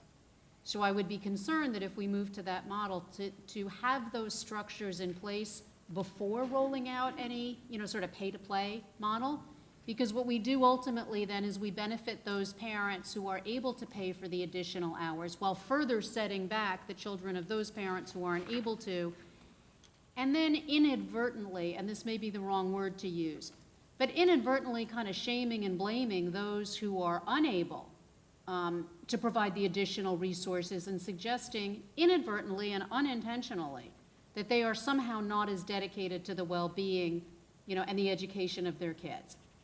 And that I would want to avoid at all costs. So while I absolutely agree with the model, I would want to see it rolled out in a way that not only did we assuredly have that additional support, but that it was also done in a way that didn't stigmatize or minimize or in any way demean those who felt it necessary, and who wanted to support their kids by having that additional half day. That I think would be essential is not even a strong enough word for how strongly I feel about that. So in terms of feedback, that would be my feedback on that particular piece of it. I think that's great, and, you know, it wouldn't mean that we would not continue to do the things we can do now. As I said, the amount of funding that we are allowed to legally use right now towards VPK, Title I does allow a certain of the Title I set aside to be used to give that second half of a day. But the reality is we have more people signing up that want that than we have seats, right? And so we would at least maintain that. You know, you can move into the half day, but I love the point about equity. It certainly is making sure that those that need the support get it. Absolutely agree. You know, if I can just add a thought, I'm fairly close to Child Care Resources and pretty familiar with their opportunities as well as their challenges, and they just hired a new head of director of development that I was very involved with helping them hire. And as most of you know, they have probably a demand that's 3 times the number of kids that they actually can service. And in talking with Shannon, there were some conversations that a couple of us had with one of the mall developers about getting more space. The problem is she can't hire the teachers. She said, you know, a few years ago, and so you must have the same challenge to finding the certain, I think they're all certified, but maybe not every one. So there's obviously demand, and those kids, I'm told, when they get to kindergarten, they're reading at or above grade level. So obviously that model works. I was, you know, one of the, you think about our proposed foundation, and to that note, I've been asked to speak tomorrow morning on the MCAN meeting, because as soon as we announced that, it makes a lot of these not-for-profits nervous. And one could say, well, that could be one of the roles of the foundation, is to provide supplemental private support. On the other hand, that's what Child Care Resources is trying to do, and they don't have enough money, but they do provide scholarships. Of course, as you all know, that every child that goes there, the parent or parents are either working or in school, and they pay something. And the something they pay is based on their ability to pay. And a lot of the funding, the private funding that they do, goes to, in effect, finance the scholarships. So there's probably, and I don't know how this could work when we talk about expanding funding, but it would be worth a conversation to figure, and I'm talking about the financial side of it now. We've got a demand, at least for them, far greater than their ability to provide. And it's one thing to talk to them, and Ms. Flood, you said that you speak with them frequently, so you're probably even more familiar with the details. I sort of know the headlines. But that's an organization, and of course, I've had conversations with them and Learning Alliance. I mean, in many respects, they're brother and sister organizations. And in some respects, they ought to be combined, but that's a whole nother conversation.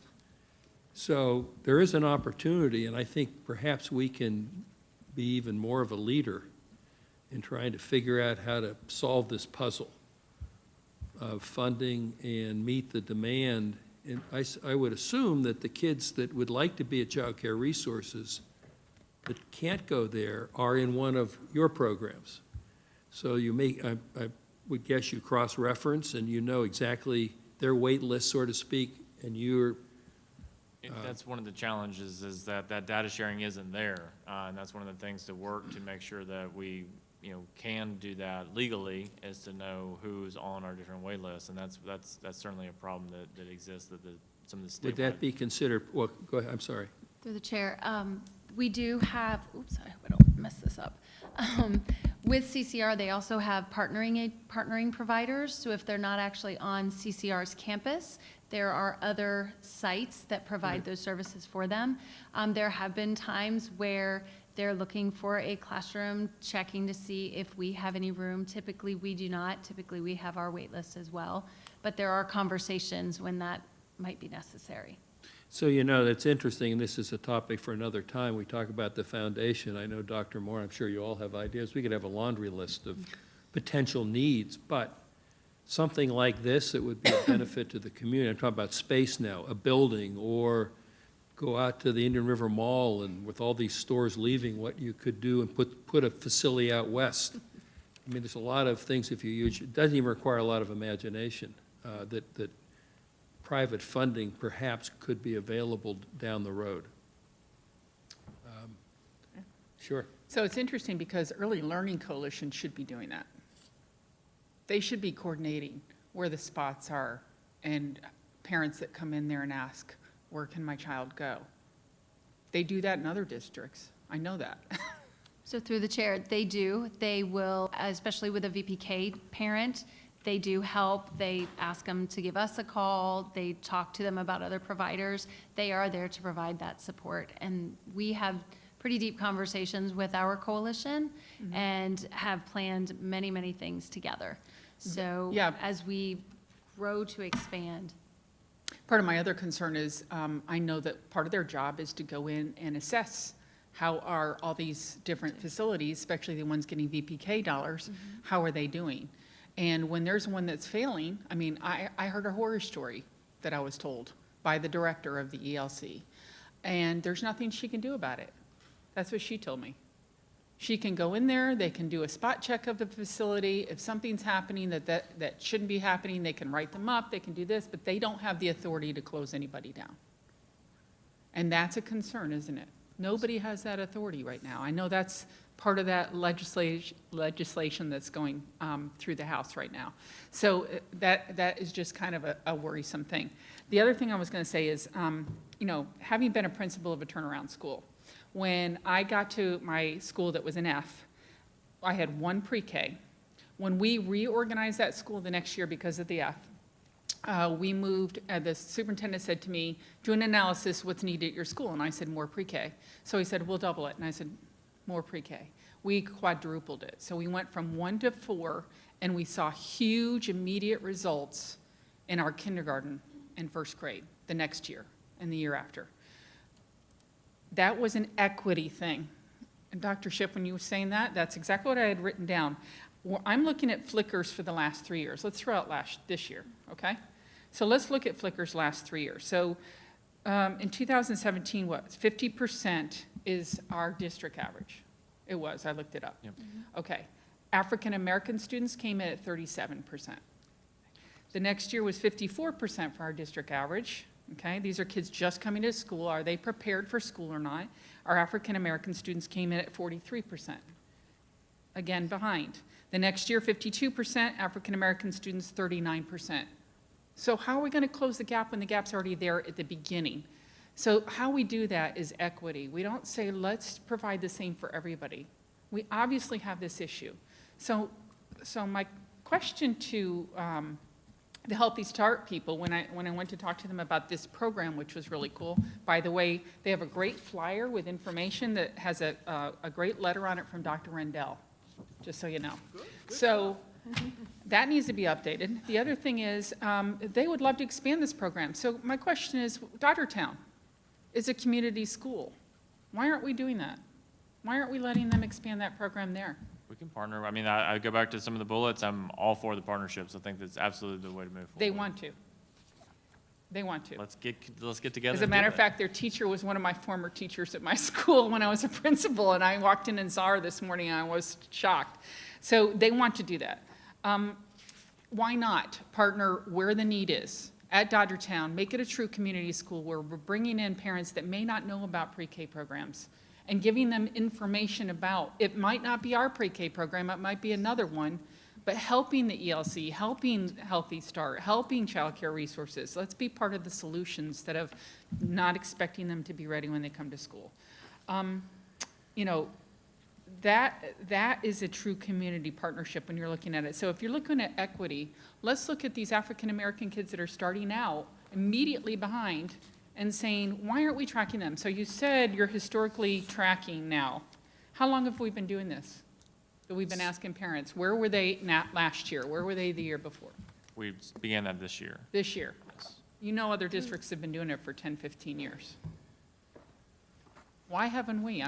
You weren't here, but why haven't we been Through doing the that? chair, we have been using our transition forums for the last 4 years, and that does allow a parent to share with us what preschool they attended, as well as academic data, social emotional data, any kind of preemptive data that a kindergarten teacher would want. So then why isn't the board given a report without names that says, our students are coming in prepared from these centers, and they're not coming in prepared from these centers?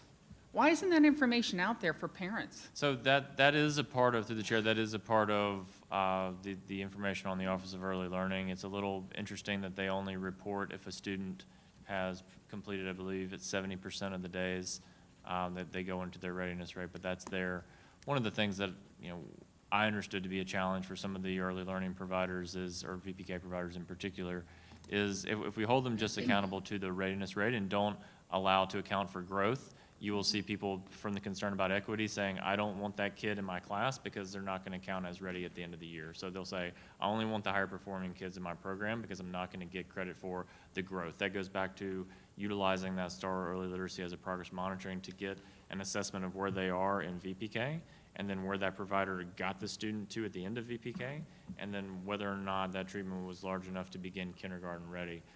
We can certainly, as we begin to evolve this collection process, absolutely do that for you. Let you know the readiness rate based off of, once again, it's self-reported data. That gets to be the challenge sometimes is, was it accurately reported to us, which is a little bit different than Something would what be this- better than nothing. Absolutely. Well, that's part of the process that we were trying to, correct up in Tallahassee.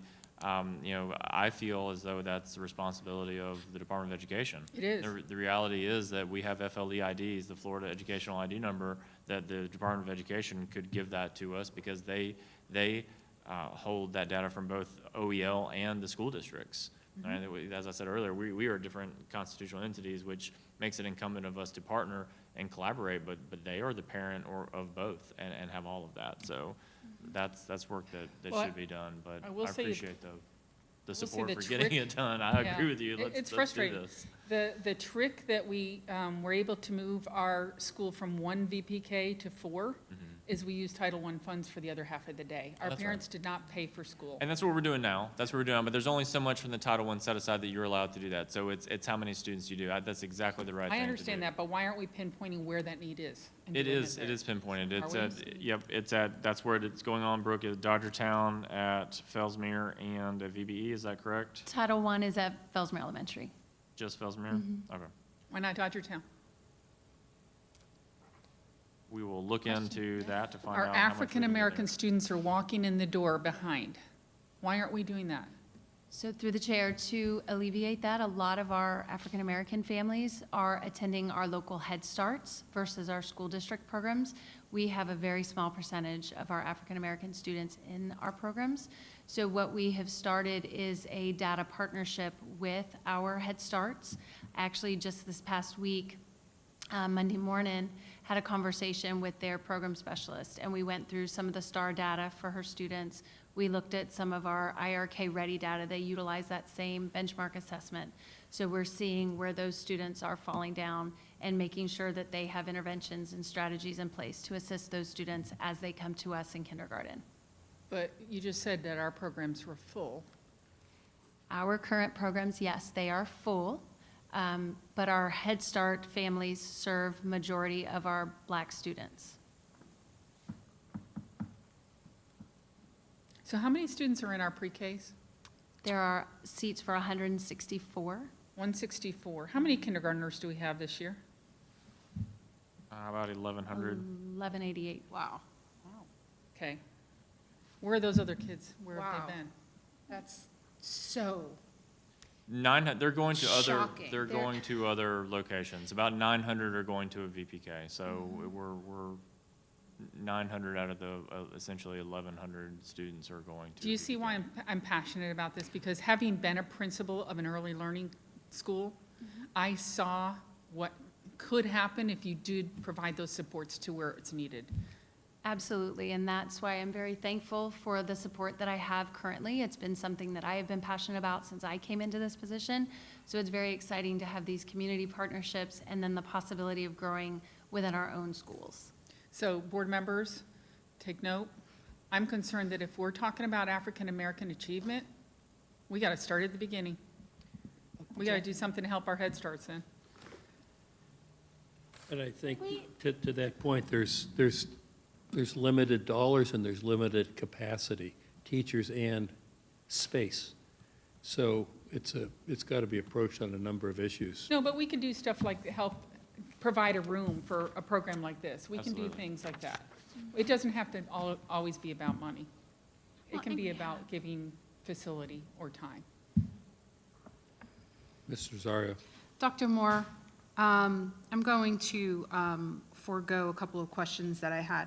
Dr. Moore, would it be appropriate to ask you to please bring back to us a more comprehensive look at what our funding, current funding is for our VPK programs, budget-wise, and then what would it look like moving forward into the next year to see if we can tweak some of what we are providing, how we can make it better, how we can reach more students in some of these communities in need, how we can better partner with some of our local agencies that are already providing some of the early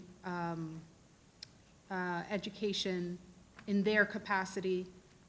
What are your thoughts, sir? Thank you, Mr. Rosario. No. We can bring out a presentation that looks at funding versus resources and give a clear explanation or picture as to where we currently sit with the level of funding that's available, as well as the offset, which are funds that district provides to have those programs in place. And I think a big piece of the conversation or puzzle is really sitting in the driver's seat and having an expectation. I think the system as a whole in pre-K and a number of other areas as well has been, this is the way that it's always been, and okay, and we're just going to take it. And a lot of time it's having bold, difficult, uncomfortable conversations around a collective expectation. So some of this is a shift in terms of practice and behaviors. Some of the things that's been done, whether it's been the alignment of curriculum, Indian River, the readiness, the SAM allocation, all foundational to bringing about the transformation that we want. But we have to be the expectation. We have to be the ones looking at the current programming in schools, around schools, and shouting from the rooftops when you see programs that aren't working, when you see programs that are really going to put us in a situation where we're going to fail. And when I say we're going to fail, whether it is a private program or a for-profit program, they're going to be our students. Their performance will be our outcome. And if we don't act aggressively from birth to fifth grade, then we will only have irrelevant change. So this is really about having a conversation about, not putting a Band-Aid on it, but blowing it up, and blowing it up in a way that simply says, this is what's in the best interest of children. And as the public school system, whether we're responsible for it or we provide funding for it, this is what's happening to children. And if we're going to be successful, children need to walk into kindergarten ready. And that's the narrative in which this story needs to be told. But I can bring back the information as requested. Thank you. Can I make a suggestion? You all know all of the organizations that are involved in pre-K. Why don't we have a pre-K summit? Why don't we get, and it shouldn't necessarily be driven by perhaps, and maybe you've done it before or tried to do it before, but it would seem to me that everybody's got the same opportunity, challenges or opportunities. A little brainstorming and just perhaps getting to know one another as opposed to one-offs may or may not be productive. So through the chair, the blessing of being in a small district is we are very close with many of our providers. I can call them up by first name on a daily basis. The state, the Office of Early Learning, and DOE, we have had many transition to kindergarten conferences and summits, including one that's coming up in May. So we'll have those opportunities to speak to other providers and bring that collective, what's it going to take to get these kids ready and what can we do as we move through the different school years. But yes, we could definitely look to have virtual. We do meet monthly with our, or not monthly, I think like 5 times a year with our local coalition. So that also brings all of our heads together. So those different conversations can happen at that time as well. But yes, I will look into the possibility of having something. I would just think that anytime you put people that are as passionate as people, I mean, like Mrs. Berenborg and you all in a room, it's amazing what incremental ideas come out of such a thing if it's sort of a free-for-all idea exchange. And you keep money out of it. Focus on ideas, and at some point in time, you can overlay, how can we afford to do some of these things that will produce a better outcome, have more kids impacted by all these programs. Dr. Schiff? Just 2 quick things. One, do we have, or I don't know if this goes to Mr. Meyer, Dr. Moore, or Ms. Flood. Do we have, and can we produce data on, of those 1,100 kids coming in to kindergarten, who had VPK, who didn't, by race and by academic standards and achievement? That's what I was asking for before with the historical. We cannot without asking the parents to help us with that. That's one of the things that needs to be improved. So we have no idea, other than the 163 that we're aware of, it's completely anecdotal that the other 900 may or may not be getting VPK from maybe some other organization. We have no idea what's happening with them, right? It is a cloudy picture, that is correct. Why can't we have a checkbox thing in So- kindergarten? Sorry. So I just want to say one other thing, but, so we should know that. Because if we're having now, at best, an hour-long conversation, which I know you guys have many more hours than that and will continue to have, and we don't actually know. We don't know where the kids are, we don't know how they're coming in, and yet we're talking about structures and supports when we have no idea what the foundation is. I'm not quite done. I'll be done in 1 second. It's okay. The other piece of that is we're having a conversation suggesting, in a way, if we build it, they'll come. And I think it's much more complex than that. Simply because we put out a program or we identify a space or we find we find funding and supports. The complexity we always encounter in these conversations is, for example, transportation. For working parents, do they have the capacity to get their kids there, to pick them up? It's so much more robust than simply can we identify a room and some teachers. So I'd suggest that we have to have a much more fundamental structural conversation about what do families need, what do parents need? Because not simply we, but this is a trap that gets fallen into often with the idea of if we create a program, because we have a great program, it will by definition be successful because we have failed then to look at the supports that people need to take advantage of those programs, right? Where do we put them? How do we get people there? How do they work with parent work schedules? How do we find all of those pieces? So if we're talking about a summit or if we're talking about how do we bring folks together, we have to look far more structurally than just how do we find teachers and classrooms. And just to respond to that, I think in this place, probably like no other, there's more program and effort put towards this set of children that we're talking about than most places in the state and probably in the nation.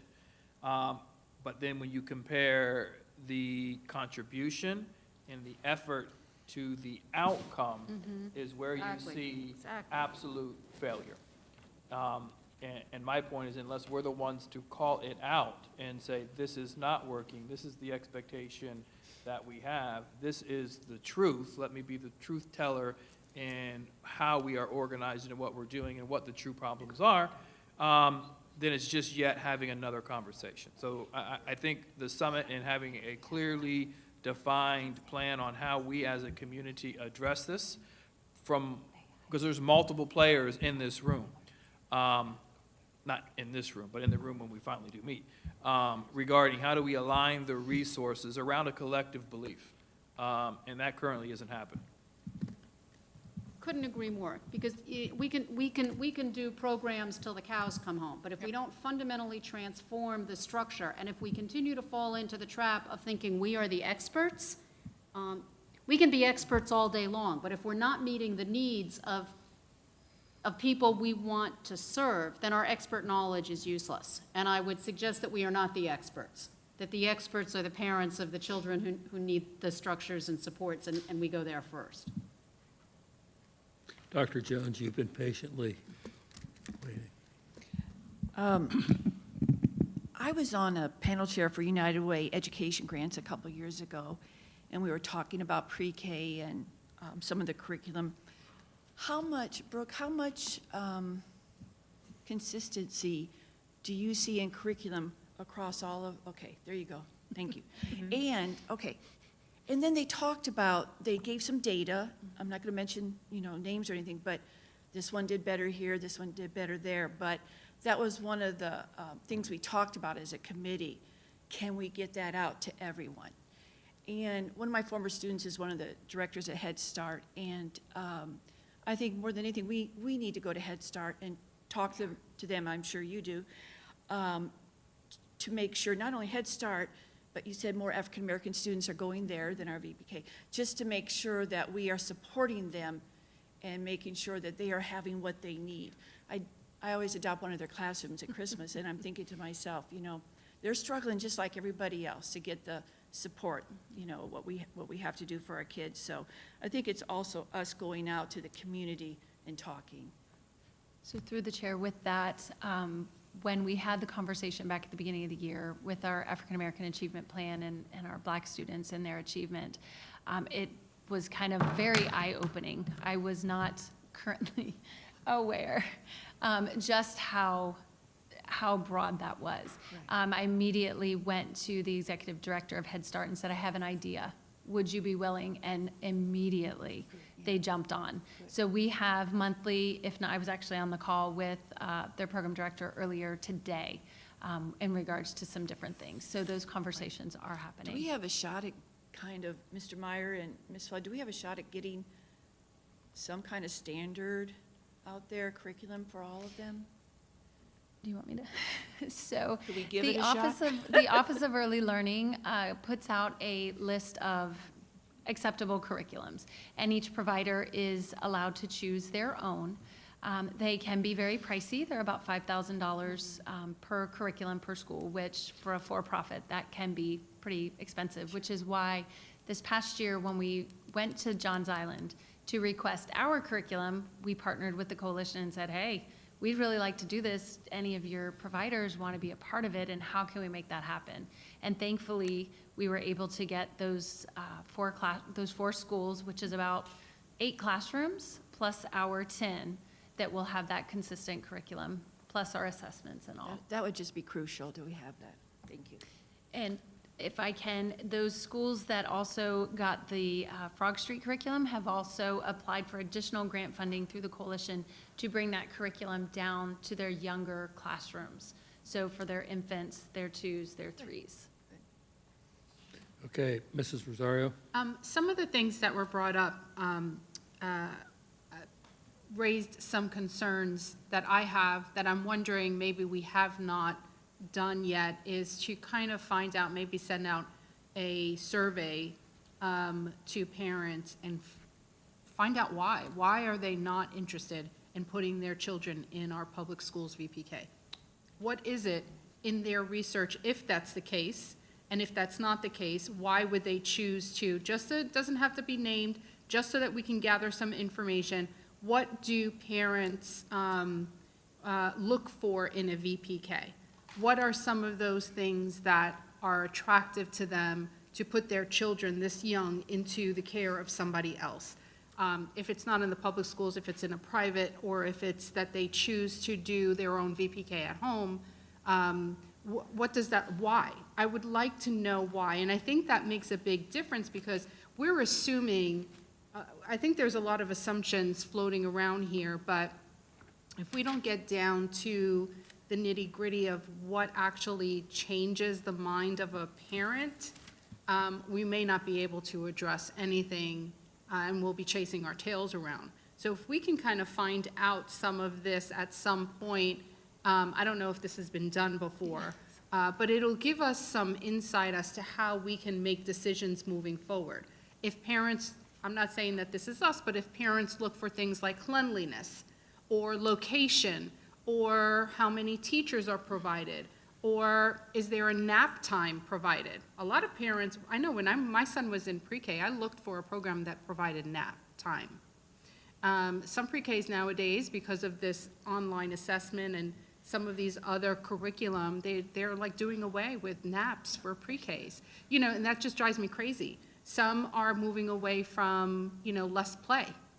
And that drives me crazy too. Like, no, we need play. Play is important in pre-K. So I threw that out there because I just wanted to, I know.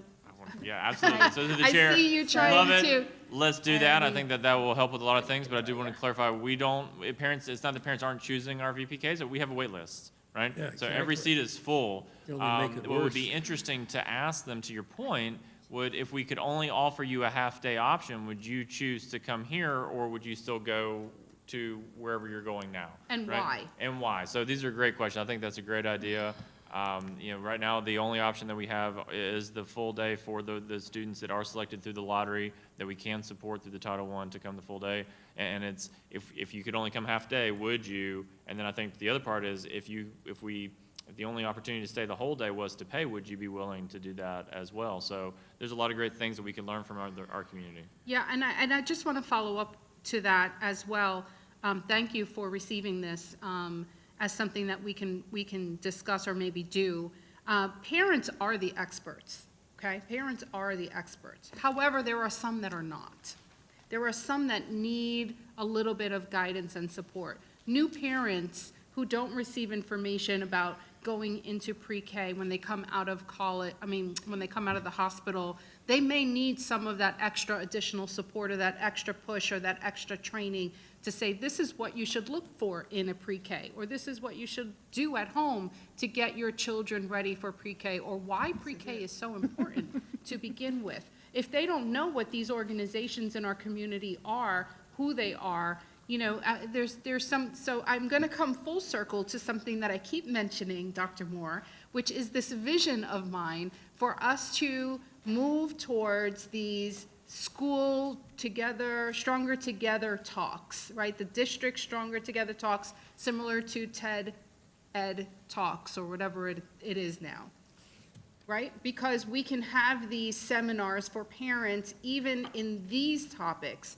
for new coming or incoming pre-K, parents of incoming pre-K, parents of incoming kindergarteners, what to look for, how to look for it, what are some of those key indicators, what are some of the standards that we are looking for for the success of a kindergarten student that you could do at home if you don't choose to put your child in a pre-K program. I mean, some of these are so critical, and I think that we've just found a gap that we can address and close.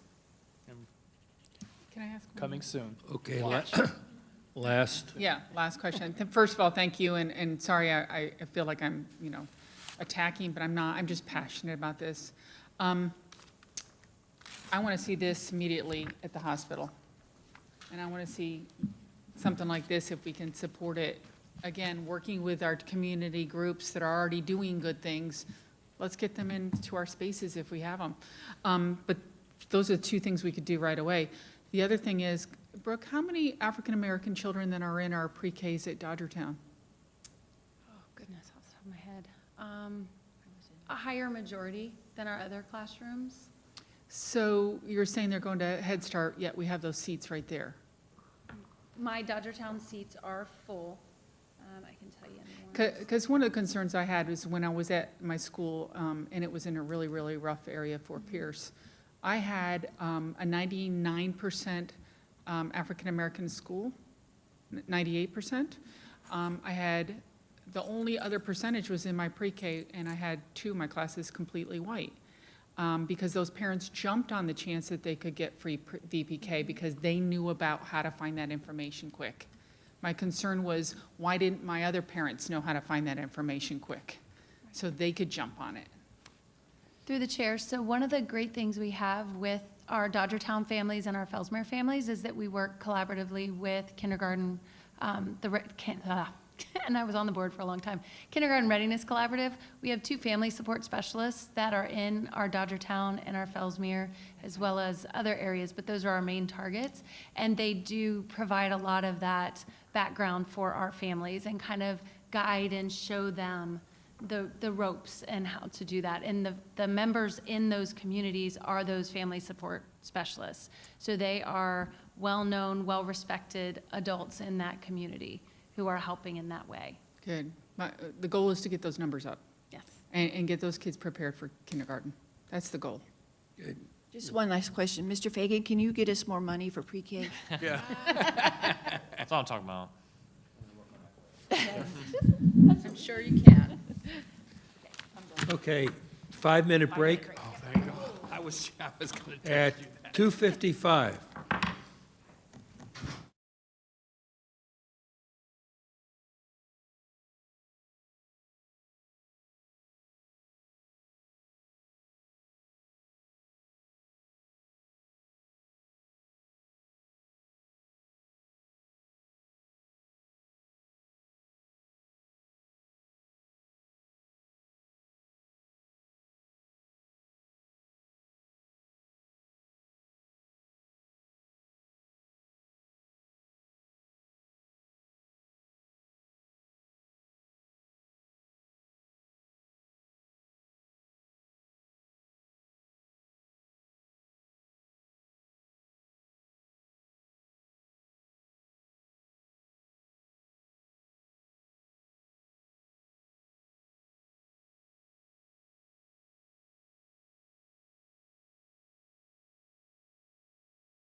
people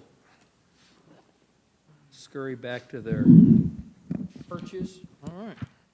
I would like to say, for me, I'll speak for myself, I thought what that was, and this is a perfect example of why these discussions, I mean, who would have thought we would have gone on for an hour and 45 minutes?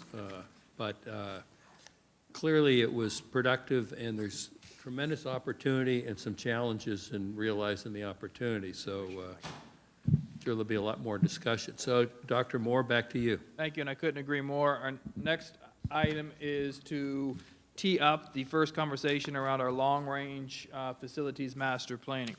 So this is an opportunity really to present some research and begin conversation and receive feedback from the board. This is an ongoing conversation for the next year and a half, 2 years, as we create a facilities master plan. A great deal of energy and time and thinking has gone into the presentation. We'll set up the conversation, seek feedback from you, and then ultimately the end game here is to get your feedback and go and create what is our next steps in terms of implementation. So this is an initial conversation with continued conversations moving forward. With that, I'll turn it over to Mr. Fagan to set us up. Thank you, Sue, through the chair.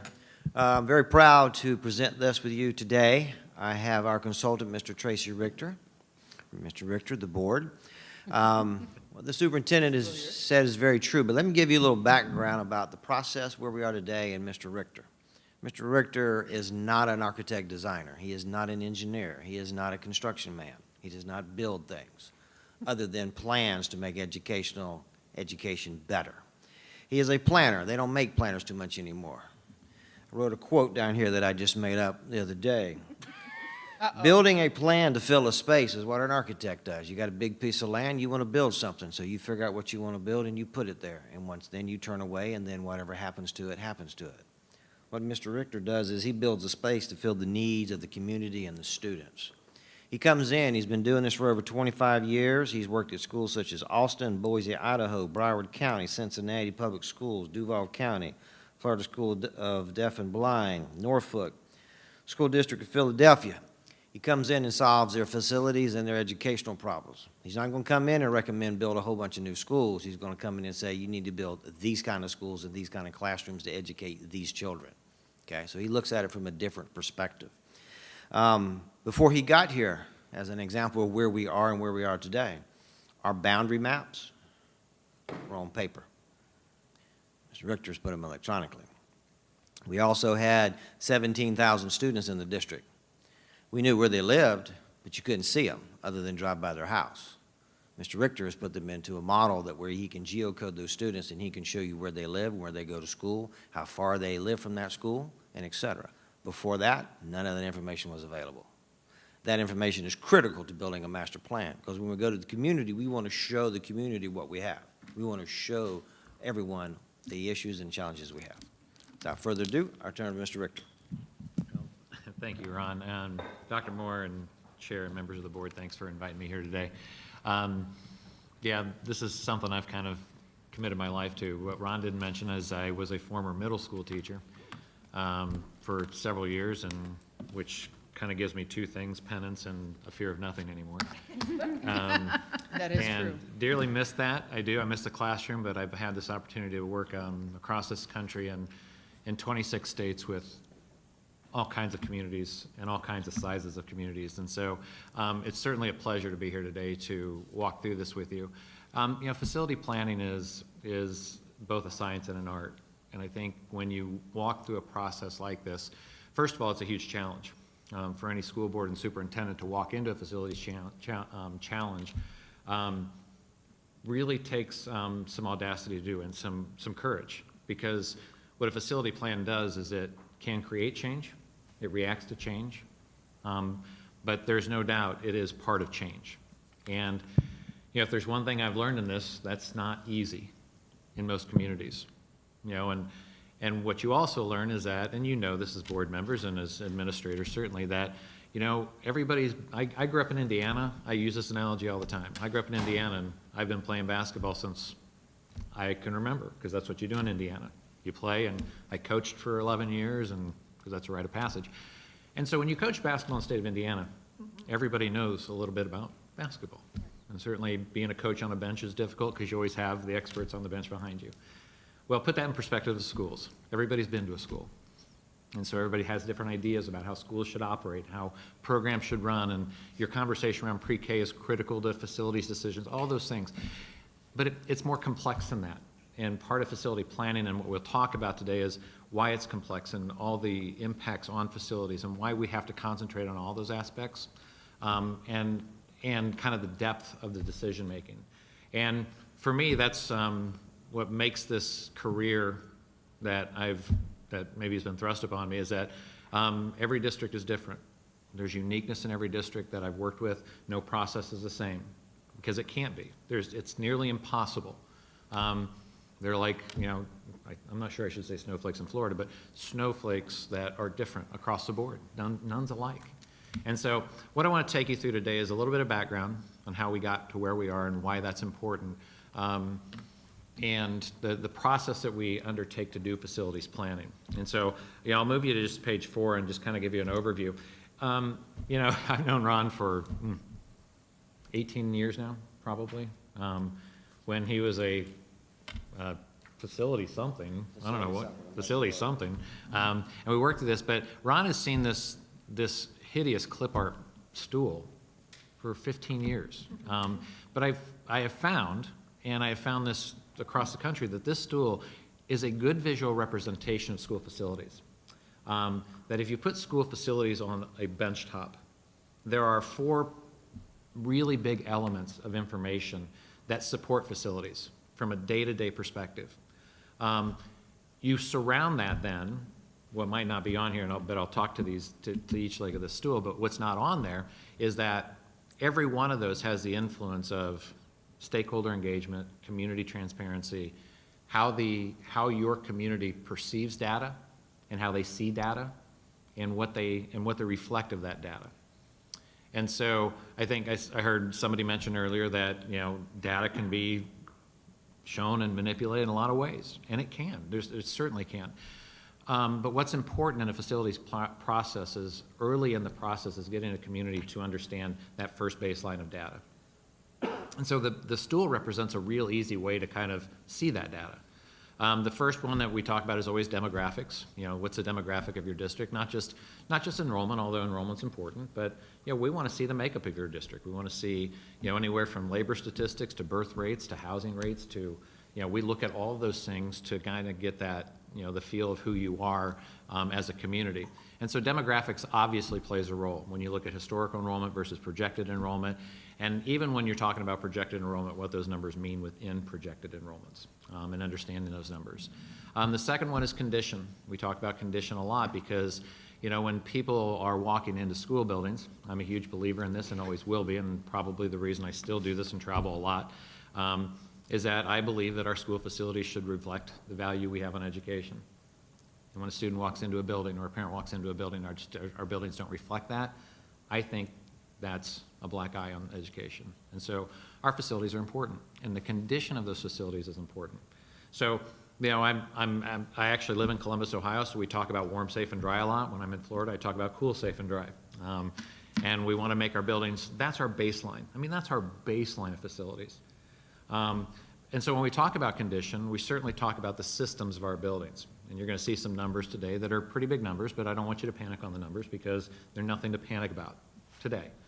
But when I talk about condition, I also talk about the educational appropriateness of a building.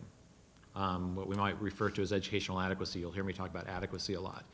Do our spaces reflect the programs that we will serve in the future? Are they flexible enough to do that? Are they the right types of spaces? Do they have the right adjacencies? Do we have the right outdoor spaces? Do we have the right technology? Do we have the right? That's the adequacy of building. And, frankly, when you walk across this country, and we've done a pretty good job in this century of updating our facilities around the country, and there's certain states that have done better than others. But when you walk around this country and the portfolio of districts I see where their buildings are 40, 50, 60, 70 years old oftentimes, we're talking about buildings that were built pre-everything we think about today. technology, heck, OPEC in some cases. And so our buildings, and a lot of our buildings that were built, especially in those, 50s, 60s, and 70s eras, really weren't built to be adaptive to what we do today. And so we have to think about that. And so when you see cost of facilities, systems, roof cost, HVAC cost, windows cost, floors cost, all the systems cost, that, I believe, is about 70% of the cost you would ever see in a renovation or a capital improvement plan. Because I think that the educational adequacy of our school facilities could add 20 to 30% of cost. Just reallocating space and redoing space to fit our programs. And so we'll talk a little bit more about that. And so we have two actually levels of condition we always consider. The next one is, I think, the cornerstone of educational facility planning is your educational framework, is how you look as a district from an educational perspective. From pre-K and how you serve your pre-K and facilities to all the way through, certainly through high school and even beyond that for some districts out there, but in your alternative education models, your career and technical models, but go across the board in your educational framework to go to the idea of it's not just the programs, but it's how your schools look. What size of schools do you want?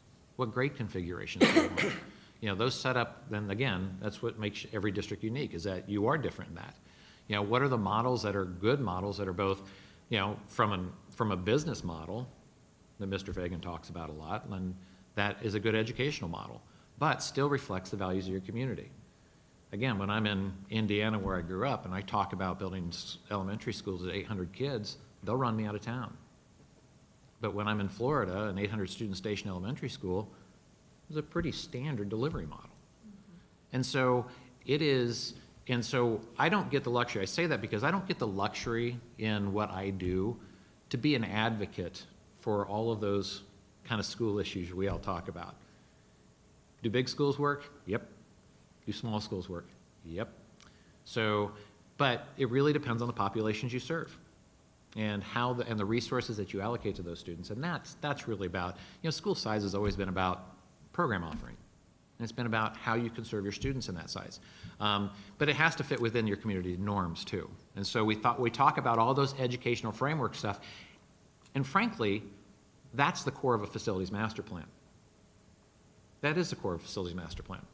I don't build facilities master plans, and this is something I'm asked about often. I don't build facilities master plans for a bond program or for some sort of a tax increment or anything like that. We build a facilities plan because it should be the standard practice of school districts to look at a roadmap to say, what is our facilities going to look like today, 5 years, 10 years, and 15 years down the road? And what kind of investment do we need to do that in?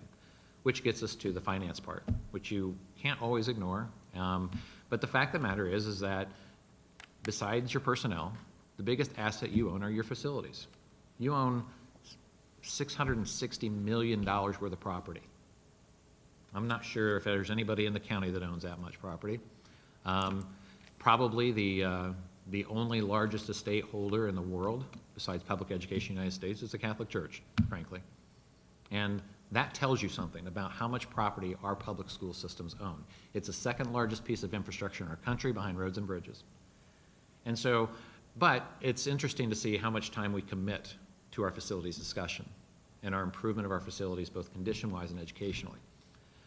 Because we spend a lot of time, rightfully so, talking about the programs like you talked about today. But if you want to talk about attracting students, you want to talk about attracting the best of the best teachers and the best administrators, work environment matters. Learning environments matter. And so the investment into facilities is important from an educational and from a resource-rich perspective. And so as you go through that, the purpose of this is really to create a roadmap for you, not to really, and sometimes to give specific recommendations about how that works, but you're always going to be influenced by certain things. And again, this is what makes you unique. Your programming, your influences in this district range from everywhere from aging facilities, which again is pretty common, to aligning to your African American Achievement Plan. I have had the experience of having to sit in federal court on DSEG cases. I would have never thought I would do that in my life as a facility planner, but it's part of what we do, to think about how we balance student enrollment from a lot of different perspectives. And so you have that influence, you have, grade configuration ideas out there, you're gonna have school choice programs out there, you're going to have, all these are different influences that you see. And let's not even mention that small thing of a pandemic that we've had for the last year, how that's gonna shape us and make us look in the future too. So as I look at all those influences, this is where we talk about kind of the art and the science. The next 4 pages, I'm going to take you through data. That's hard data. It is, these are numbers that go across, and that's really the science of what we do and trying to balance that. The art of planning is how all these influences and your community kind of magnifying glass on this and how your community shapes this. And these influences are the art of it, is how do you prioritize of everything you talked about? And you could probably, I guarantee, you could have given pre-K another 3 hours of discussion because it's that important. But how do you prioritize that over career and technical education? Or how do you prioritize that over core education? It is difficult to do, and the same is for facilities planning. And so what's amazing about this is that this process is that what takes the lead? Is it your community and the values of your community that take the lead? Or is it the data that takes the lead? Because if a board asks me for a data-driven process, I'm going to look at them and say, what do you mean? What's a data-driven process from your perspective? Because how do you measure community input versus a student enrollment number? The truth of the matter is each one takes a lead during a facility planning process. And the beauty of every plan is that which one kind of emerges as a leader in it. And they'll both shape each other. The data will shape community input, and the community data will shape that data, the data you're collecting. And so, so the first thing I'm going to take you through is kind of this, through the data points.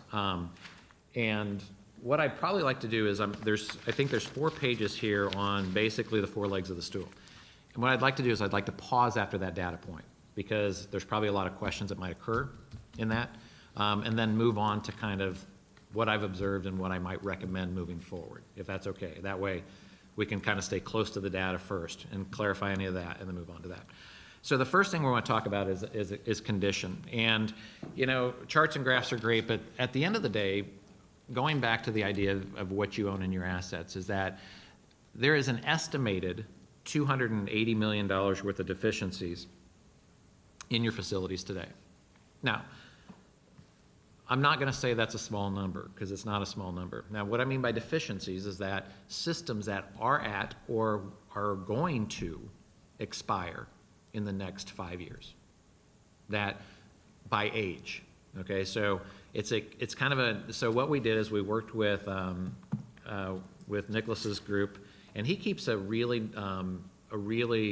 good background data of the systems in the district. So roofs, HVAC, windows, floors, there's a good systems. And so what the district hasn't done is they haven't done an extensive condition assessment, having an engineer, architect walk your buildings to give us real hard data on this. And so I would say that is the data good? Yes, the data is good, but I would say it's a guesstimate. I would say that as they go through and look at the age and the condition of facilities, it is probably just a visual to start.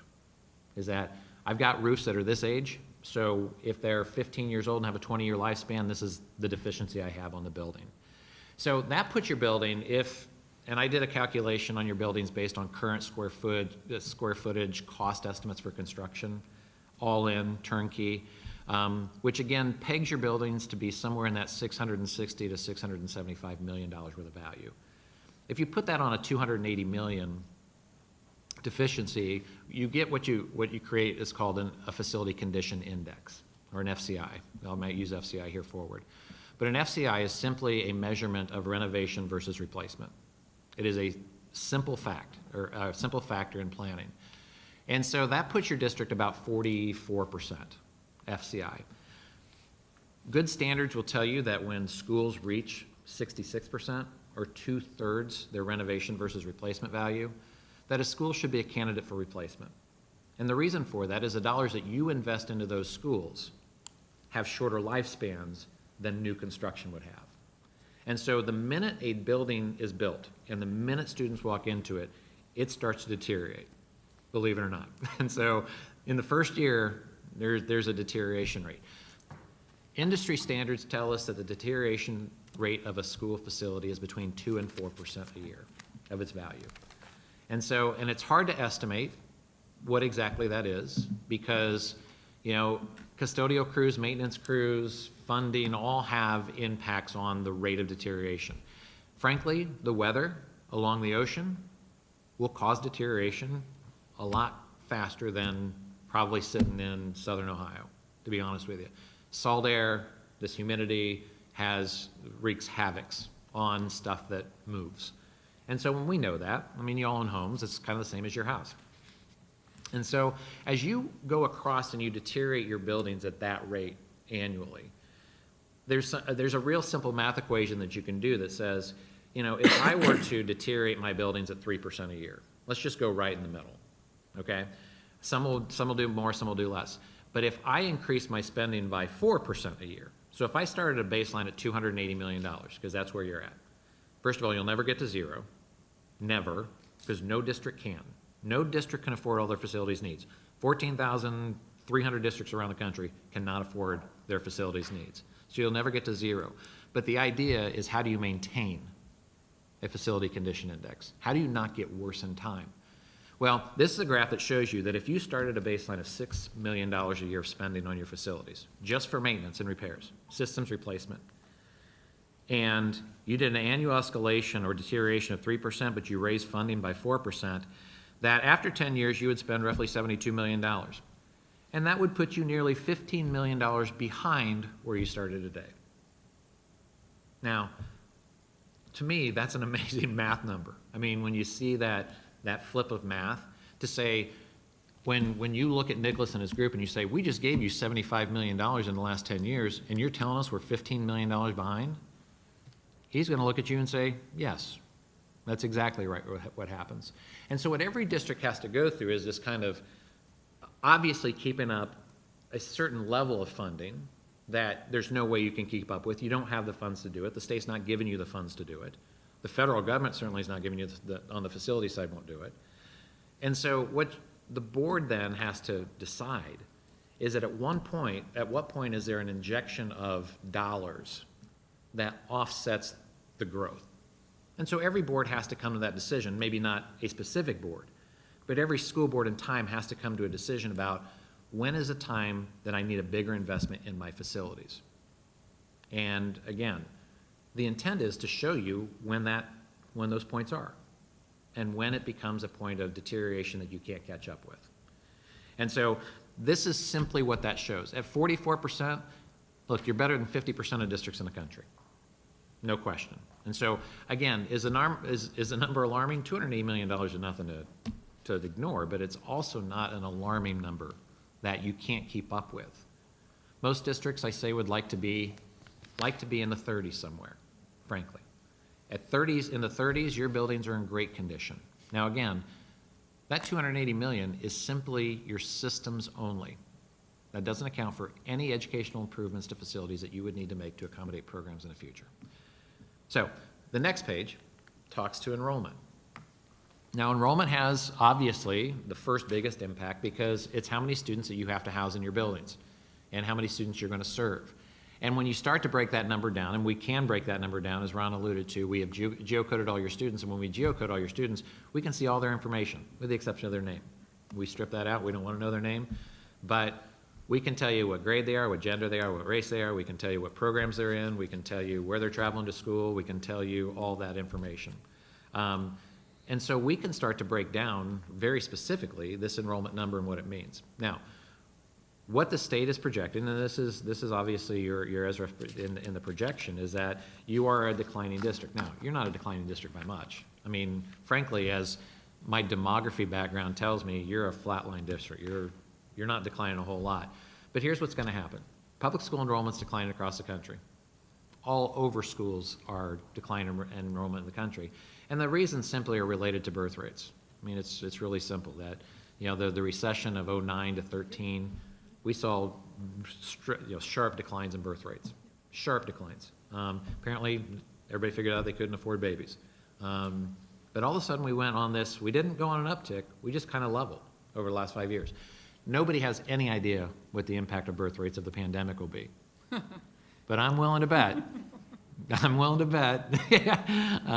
it could go either way. It could be a cold winter in Ohio, or it could be that I'm not bringing a child into this world. And so you look at it both ways. And so it's an unpredictable factor but there is a predictable factor that we call a survival ratio that says how many kids are born here and how many kids show up in kindergarten. And it gives you a cohort survival ratio that you can run trends on for your district. Most districts sit between 30 and 35% of kids born to the district entering kindergarten. And again, it's not a one-to-one because there's kids that move and kids come in, and that's how it works. But you build those trends. The fact of the matter is your birth rates have stabilized and have declined some. And even if the cohort survival ratio stays the same, you're not going to have as many kids as you did that are in your high schools today.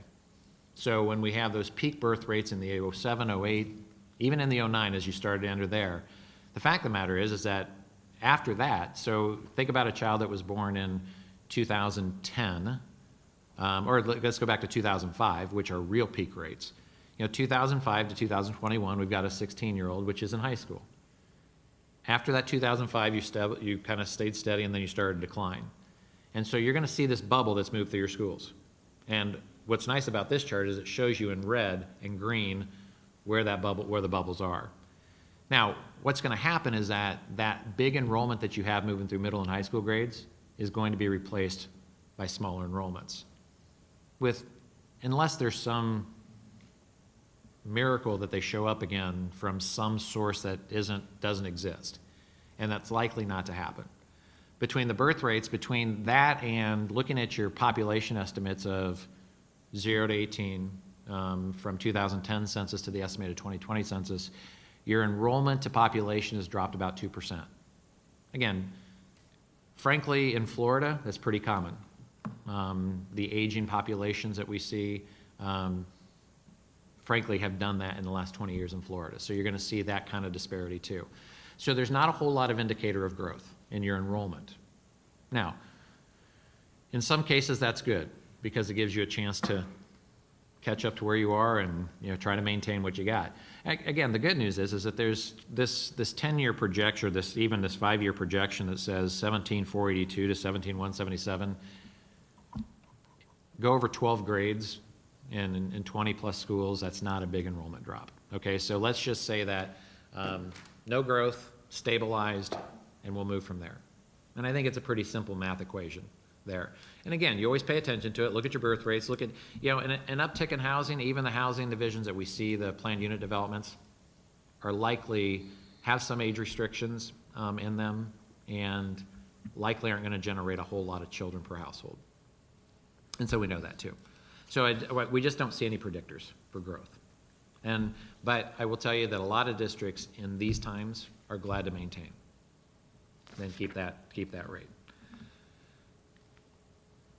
In this, and then you start to compare enrollment to capacity. Now, capacity is maybe, and frankly, one of the most controversial things I've dealt with in the last 5 years in education. How many students can a building hold? And the first thing that we need to know and always communicate is that the capacity of the building is not a static number. The capacity of a building can fluctuate with no bricks or mortar involved. And the best example I can give you is this. Well, I'll just point to a former principal sitting on the board right now. When you put 4 pre-K classes into a general classroom, that last year were a general classroom holding 25, and you put 5 in that classroom, your capacity just dropped 15 per classroom. And so the capacity of your building dropped by simply a program change. And so we should all get around this idea, and especially as we go out and communicate to communities, is that there's a range of capacity that every building can hold. And so the capacity that we use comes from the FISH data. And one of the reasons we do that, to start, it's a baseline start. But one of the reasons we do that, it's defensible, is that you can explain why the capacity is this according to FISH. And it's frankly, of all the states I've worked in, it is actually one of the best trackers of space of any state in the country. And so at least you have an idea of what's there. Now, how principals use those spaces and report those spaces, and then how concretables and portables get calculated into space also matters too. Now, the last thing about capacity I want to tell you is that we want to make sure that our capacity numbers make sense to us about, when you start to see numbers that make you think, are there enough, we have plenty of seats in the district for this. And the first thing I'll start at high school is that when a high school is at about 80% utilization, and I think any high school principal can attest to this, they're going to tell you their building's full. And that's probably true. And the reason for that is that, everybody has to take ninth grade English, and so every ninth grade class has 32 English kids in it, right? Or the English curriculum kids in it. But AP Calculus, AP Science, AP may have 12 to 15 based on scheduling and how the curriculum falls, and extracurriculars and the band and the fine arts and how all those will work. So a high school at 80%, I'm going to tell you there's not a lot of room for flexibility for a principal to move their children around in spaces. Now, middle school offers its own unique challenges. In a teaming concept, the best you could probably hope for in the size of schools that you have is a 65 to 70% utilization of a facility.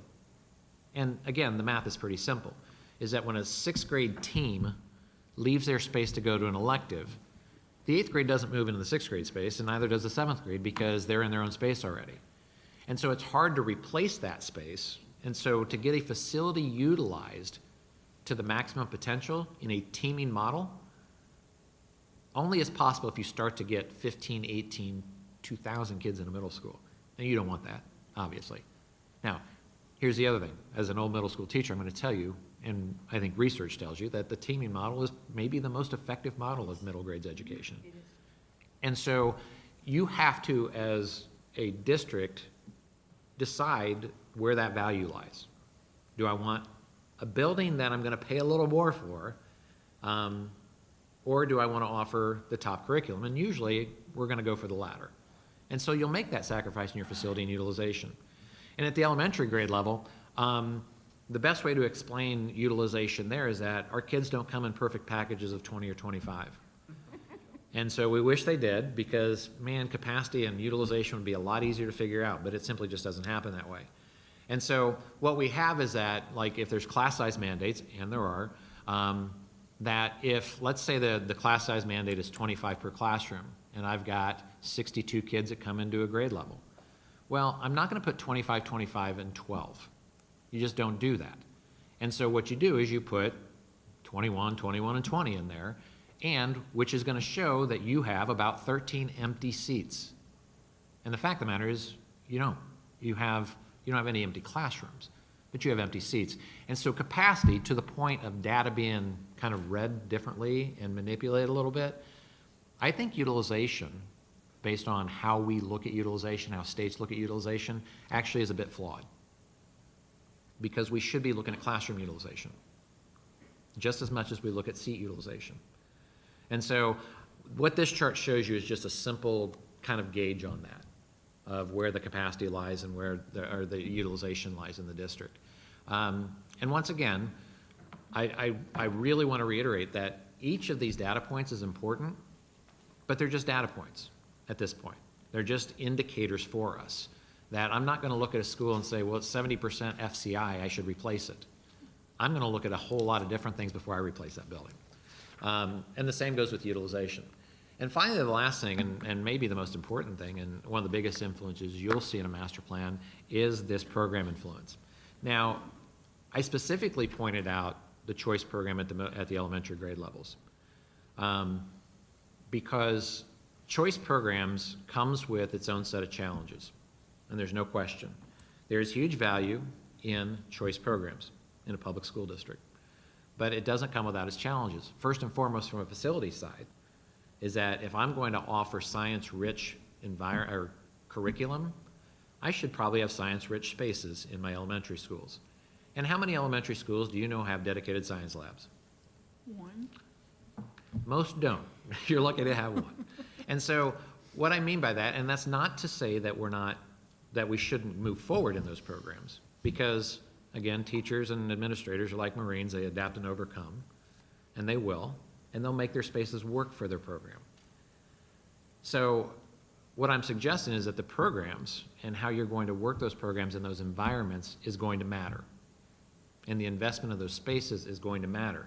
But also when you're starting to do that, offering those appropriate, but also thinking about how these programs articulate into the system. This goes with capacity also, and I should have mentioned this, is that the articulation of both your curriculum, also the meticulation of student grade levels and capacity matters too, and how your schools feed into the next grade level. And so we talk about, now I've dealt with school choice for a long time in my career.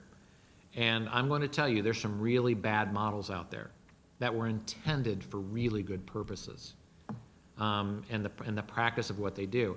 But the fact of the matter is that there should be true choice means a student can choose the school right next to their house. That's true school choice. Because if I can, I will. The premise of any neighborhood school concept is that if I live in a neighborhood, that the school that is most near me should have a seat for me. I think people go down to a basic level of premise in that. But we know that sometimes they can't accommodate the student in the closest school. So we offer choice programs, whether they be through special education or gifted programs or magnet programs or just district-wide choice.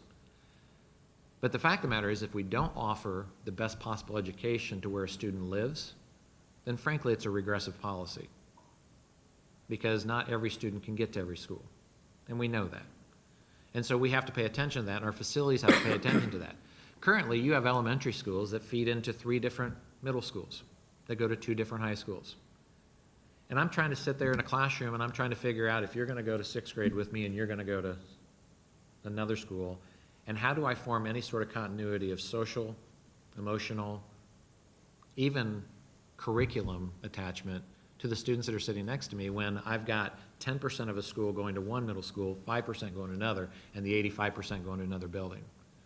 And so there's a level of trying to make sure our capacity aligns right and our programs align right, because accountability will matter. Is that when I'm trying to track back, and you've talked about this data, you spent some time talking about tracking data earlier, that if I want to find my successes and failure through a school system and to be able to articulate that back into that system, I might want to be able to see where a student tracks through the right way, both geographically, programmatically, even socially and emotionally. And so we should be able to align. Now, how do you do that? Well, in a choice program, it's not easy, obviously. So I'm trying to balance choice with capacities of buildings and alignment into the next grade level building. And so it's just another complexity that this plan adds into this. And so we're trying to do both in a facilities plan. And like I said, so I think that the transportation impact is going to be something that you're going to have to talk about. The biggest, the most prevalent way to kill a choice program is to offer something that is not sustainable. In transportation, I'm going to tell you, class size and transportation are always the first things that you see for financial balancing. How do we cut transportation costs? How do we cut transportation costs? How do we, I mean, you're always looking at that. And in this state, you can't really grow class size to accommodate kind of, because 80 or 85% of your money probably goes to your staffing. Most districts are. And so a lot of districts that don't have those restrictions just increase class size in order to reduce the amount of resources they need to teach because it frees up dollars. The second one always is transportation. And so if you build a model that every student can go to any school they want, and you tell them that you're not going to give them transportation, that's a regressive model.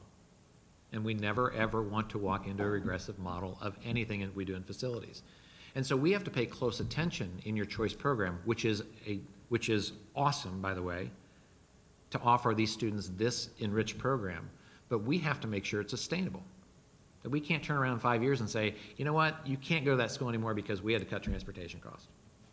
And so how do you do that but still offer the choices you want? And so you see these just 4 data points. Now I haven't even thrown on any sort of community cultural values, traditions, anything you have.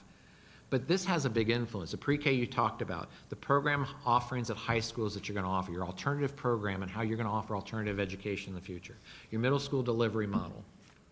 Those are all program influences that we have to consider in a facilities plan. So it's not just a condition issue. It's not an enrollment issue or capacity issue. It's not a programmatic issue, and it's, it's not a financial issue. It's all of those combined together that create a holistic facilities master plan. And so I think that's where the complexity of this comes in. And this is why it's really important to make this a transparent thing to your community, to help them understand that, decisions we make on school facilities aren't as simple as, and it's not just picking on you as a school. There are a lot of decision points that have to be made, or all these things that we work through to get to the point we need to get to. So I'll stop here on the data and the process to see if there's any sort of questions, clarifications, or where we go on that. Thank you so much for what you have provided thus far. It's a lot of information to take in. Yes, ma'am.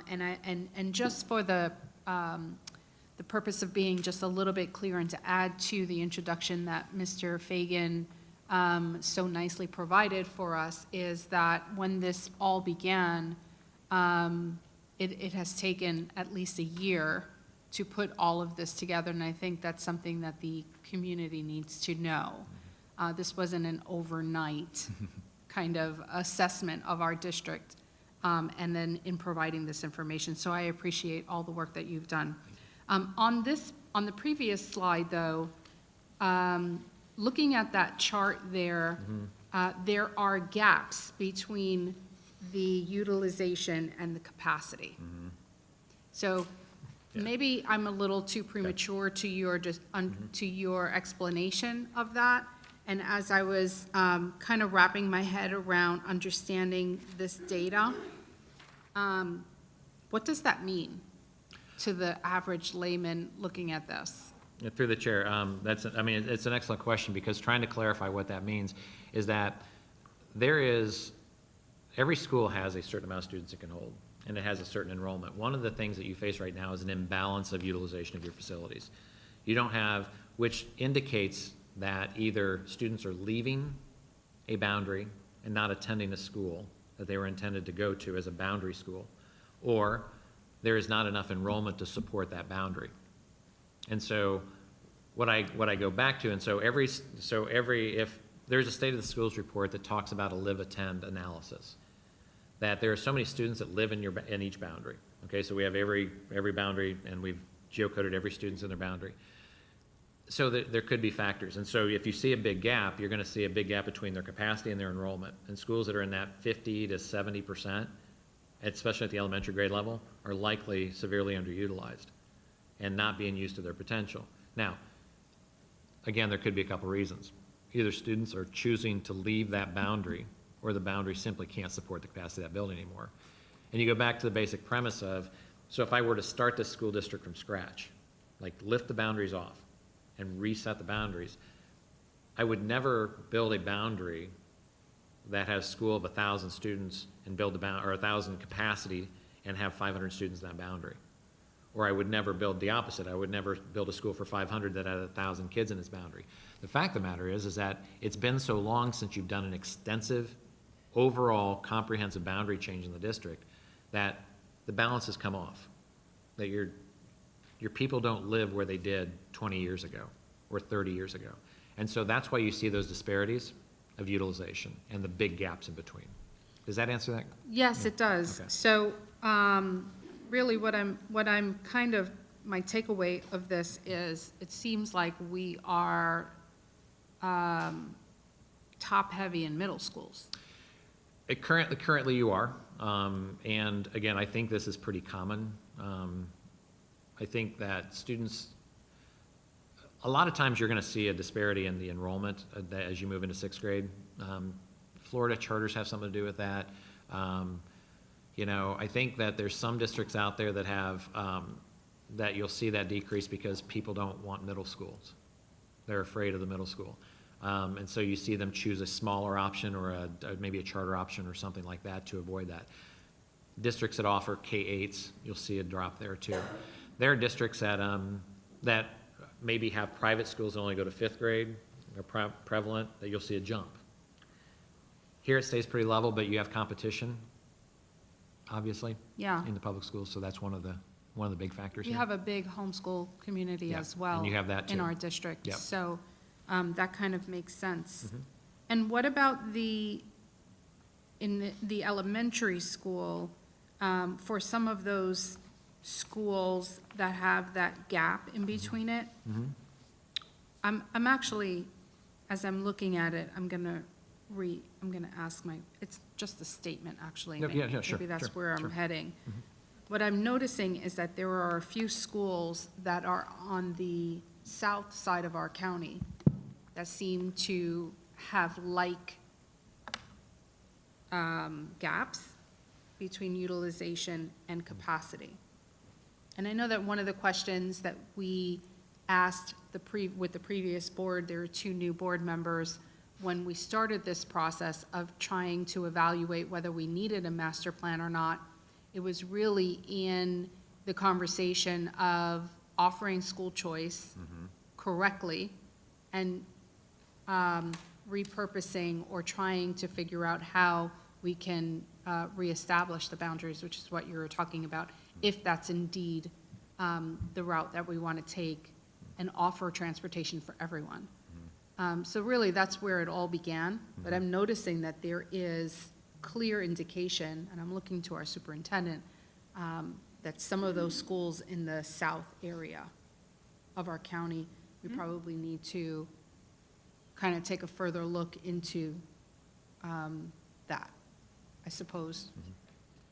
So through the I'm chair, correct. that's one of the things you talk about in facility planning is, in the stages of planning, is to develop options and scenarios to solve those issues. And so whether they're boundary changes, additions, consolidations, there's tons of different solutions to the same problem. And again, you work with your community and the board to do that and to figure out is, like, for instance, one thing I should have mentioned is that, like, at the district-wide magnet schools, you may see some disparity in the capacity versus the enrollment. Well, magnet schools are typically driven by a program capacity, regardless of the building.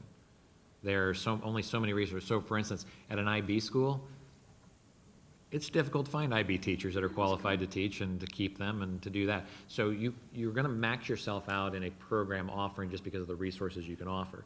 And so magnet utilization oftentimes is a misnomer in here because it's driven by program, not facility. And oftentimes magnets are thrown into buildings that would be traditionally underutilized because of flight or whatever, drop of enrollment. So you see, especially in big urban areas, what we might call the donut hole effect, as urbans have spread out a little bit and schools remain in the core of the cities, you see magnet programs come in. It's kind of almost a reverse busing situation where you're trying to get students into the inner city to magnet programs. So that's another factor we should consider. Yeah, and I promise I won't take any more. This is my last comment. We're in the process of kind of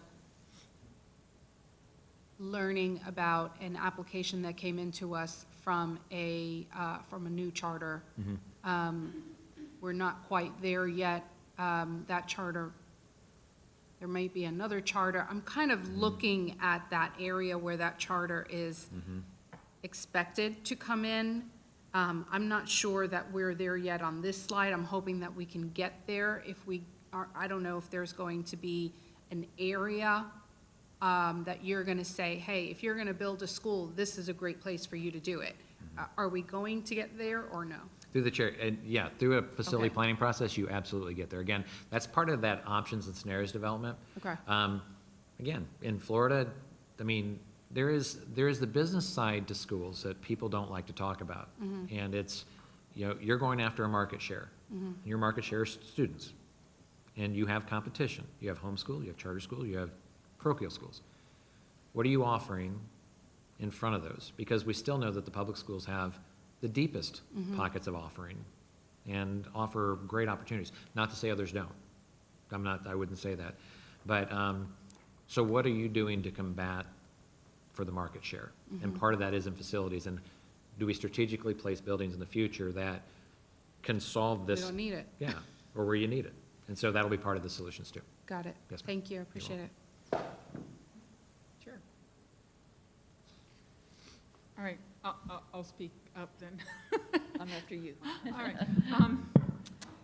I'm not sure I'm reading the document the same as Mrs. Rosario, because she's mentioning that the schools in the south are the ones that are low capacity. And that on page 8, the one on the left, that graph, like, for example, let's look at Rosewood Elementary, or Rosewood Magnet. So on that one, it looks like Rosewood Magnet's capacity is only like 65 to 70%, right? But then Correct. when you look on the graph to the right, you're seeing 100% utilization for 2019-20. So I'm a little In the confused. comparison of the capacity to the enrollment, that means the enrollment is, that's the gap I think it's trying to show there. Because the enrollment's 543, and So- your fish capacity is 543. And so that's- Rosewood would be a bad example, just because it's a magnet, district-wide magnet. I know, but I'm It's saying half. that information on the right does not correlate to that Oh, graph sure, on I the sure, I left. see what you're saying. If you, I could picked probably out show 3 that chart schools. better. I think the intent, and you're right, I think that chart, maybe by school, in the same bar, might be a better thing to show you. Yeah, because Yeah. I picked out 3 schools, because when she said at the south, I was like, wait, if you look at this other chart, it looks like Yeah. it's Sebastian, Pelican, those are all in the north. So that's why I was confused as to why she said in the south. Okay. It's interesting, because if you look at the information in the chart, it looks different than the one on the graph.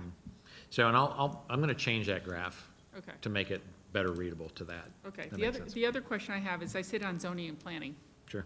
and I'm hearing over and over and over again, I was just in a meeting again last week about more and more communities being built here. I mean, they're just coming in like crazy, and if you Sure. drive our streets, I know it's snowbird time and there's terrible weather everywhere else. Yeah. But it's hard to see a Florida tag right now. Texas, I see a lot of those. I'm to blame, but I have a rental, but, Yeah, so, there you go. So, but my point is, how about, where does northern to Florida transitions happen in this? Because of COVID, now I do know there is that flight coming down from northern states. You see it all the time on social media. I'm just moving to town, what schools should I look at? You see it every single day here. sure. So you're telling us we're going down 2%, and maybe they'll go to homeschool, maybe they'll go to charter, whatever, but they're coming. So, through the chair, I think that my experience tells you to see that cautionary wise. Okay. That, is that, first of all, cost of living today, or cost of purchases today, are gonna change dramatically. We're at a peak number. Also, I think who you attract will make a difference. For instance, so you have a certain amount of infrastructure you already have, and there's not a big inventory of real estate to be had, frankly. And your planned unit developments are very limited right now. You have one that we can think of that's gonna impact actually Liberty, as we move through this. But we also see in that the generation of students per household isn't great. And so if you see that, I mean, I think that you would get some early indicators of either, you would either get one extreme or the other, I think. You would get young, very young children coming in of student, or families who haven't kind of ingrained into their current situation where they live today. Or you're gonna get kind of that back end, maybe the high school student that, the parents are looking to move south after empty nesters, Right. Tracy Richter's in that situation right now. I just don't, it's almost never, it seldom comes to fruition, is what I'm saying, is that, and even if that number is, even if you stayed flat, you're not gonna see this, that's all. And so, I don't think you're gonna see 1,000 more kids, like I don't think you're gonna see 1,000 less kids. And in my opinion, as I do this, I think a fluctuation of 400 or 500 students, you can tolerate in your facilities and not feel it. Because they're so spread out. There's 13 grades that you'll feel. So I think even if you get that influx, and we can react to it, you've got some capacity, which is nice. So that's another reason you wanna always look at that capacity number, so you have some fluctuation. We also need to look at where they're building, because And it's where they're building, interesting, yeah. because almost, I'd say 70%, 80% of the building is happening in certain areas. Exactly. And yeah. we don't have any schools there close, so. And through the chair, that's exactly why the boundary process should be forward-thinking. And also doing different demographic analysis is interesting, because remember that an enrollment projection is a historical look that shows trends to move forward. If you were to do something like a student potential analysis, which almost sounds the same, but a student potential analysis actually looks forward and says, okay, what are the planned unit developments? What is land that can be rezoned for planned unit developments? And what is the potential for students in the future? Now, that number isn't the same as a projection, because it's actually using future data to predict enrollment. But it can show you trends, to your point, is that where do I think, and again, to your point, where do we think we're gonna locate a school? And what's interesting is that how much influence you can have on population when you do that. So I remember in Duval County, when I first started there in 2002, they built a school in the southwest part of the county. And like, to drive there and drive back, you had to shave, I'm telling you. It seemed like a far way out there. But it was interesting to see the growth that occurred because a public school went out in that area very quickly. So that the district actually drove the population, not the opposite. So so the district has a unique influence on this, and your facilities plan can drive that. Because I guarantee you that realtors talk about that. Oh, yeah. And so, and they will. So, point taken though. We're always keep enrolling on that enrollment. And the second question I have is, you mentioned, our average age of facilities is 40 years, and it would take $19.5 million a year for maintenance and repair. So do we have that right now in our budget? Is that what we're doing? Right?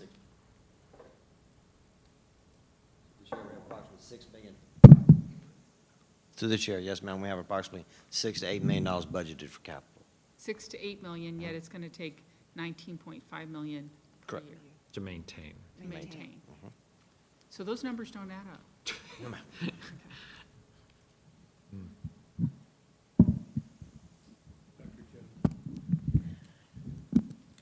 Just a little historical perspective. The last major change we really had in this district is when Gifford Middle School opened in '95, and I opened the school with the teaming concept. Oslo Middle opened in '95, and Sebastian River High School opened the year before in '94 through a bond referendum. So that's kind of our big last major change. And then Vero Beach started their renovation in about 2004.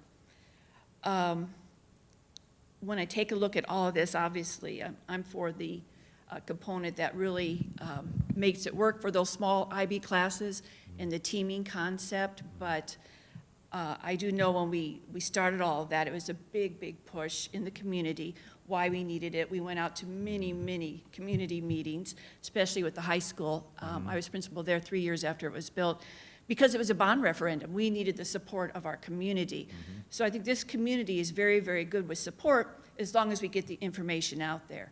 And as you said, you've been to the federal court with the DSEG order, which we have. It'll be very, very important to make sure we look at all of that, because that was in the DSEG order in the '94 order when it talked about Gifford Middle School opening. It said it was to open as a magnet. It did not, but it certainly opened as a middle school choice program where there really was good teaming. So those are all the things we have to keep in mind when we look at that in general, because I was also here for a long time when the school board tried to close an elementary, and it did not go well. So again, it's just getting that information out there that is important, and grabbing as many constituents as we can to make it happen. But when I look at overall here, and we talked a little bit about the charter school who might come in, I don't see a real, we're not losing a lot in the next few years. Like I said, I don't think we'll jump a lot. But Terry is right, there's talk of a lot of building areas, but I don't know how much of that will be, younger families, so. But again, whenever we go forward with this master plan, it'll be very, very, very important to keep our community involved, because they are supportive of our schools. I concur. Through the chair, I think there's two things to that. I talk a lot about the EKG of funding, as school districts are, that big investment you made in the mid-'90s. Right. Boom, 25 years here. Your next investment will have to do this. And there's some real value in the idea that if you can keep a funding stream that stays more stable and you see small spikes, that it's more equitable to your community. That a student that walks into the 94 building, the building's supposed to last 60 years, the person in it in year 20 probably has as much financial responsibility to that facility as the person that did in the first year at some level. And so trying to keep to your point, the 19.5 versus 6 is a big gap. It's nobody's fault. You don't have the money. When you don't have the money, you prioritize your money to the buildings. And so I think this is where districts get to, is that this gap just keeps doing this. And your community be informed on it, and to the point of closing elementary schools. Look, I mean, boundary changes and closing school facilities have been part of my career. It's not the fun part of my career. But sometimes they're necessary. Yeah, it's interesting, though, the school they wanted to close is a big school. Now it's a big school. And so, exactly. again, that's difficult. And so when you're It is. making those big decisions, you have to consider all those things. And as a principal, I fought very hard because they'd say, well, with the teaming, we had personal plan and team plan, and they'd say, well, you're not using your building. But I had to show how it did help Yes, our ma'am. students. Yes, ma'am. Yeah, it was good. You know, one of the things that you didn't mention, because if you, looking at it from a college perspective, you know, all the studies say 2025, and then so different parts of the country impacted more than others, New England in particular, where I'm very familiar. But some of the folks, the professionals in this town that I speak with, meet with, talk about is where's the business ecosystem that's going to attract younger families with kids. It's one thing for all the old folks to show up down here, or people transitioning, but there's not a lot of business opportunity, although we don't know from COVID, and a lot of, investment management, for example, can be done now. You find out you don't need to, people don't even want to see you, let alone hop on a plane and have to go there. But I think this is one of the things that makes it attractive. On the other hand, it also is going to hold back growth in the opinion of people that have been around here. And I'm talking about the high 30s to 50-year-olds, the crowd that I interact with on, in other ways. So you're probably right. The fluctuations here are going to be fairly minimal, percentage-wise, or even absolute numbers. You're not talking about big numbers here in the scheme of things.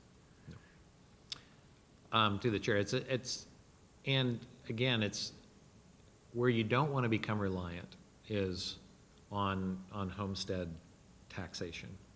I mean, I actually live in a district that doesn't attract a lot of industry and business, and so the burden on the taxpayer, the homeowner, is pretty big. And then people will jump to, well, then, but your renters don't feel that. Well, yeah, they do, because rents go up when mortgages go up. We know that.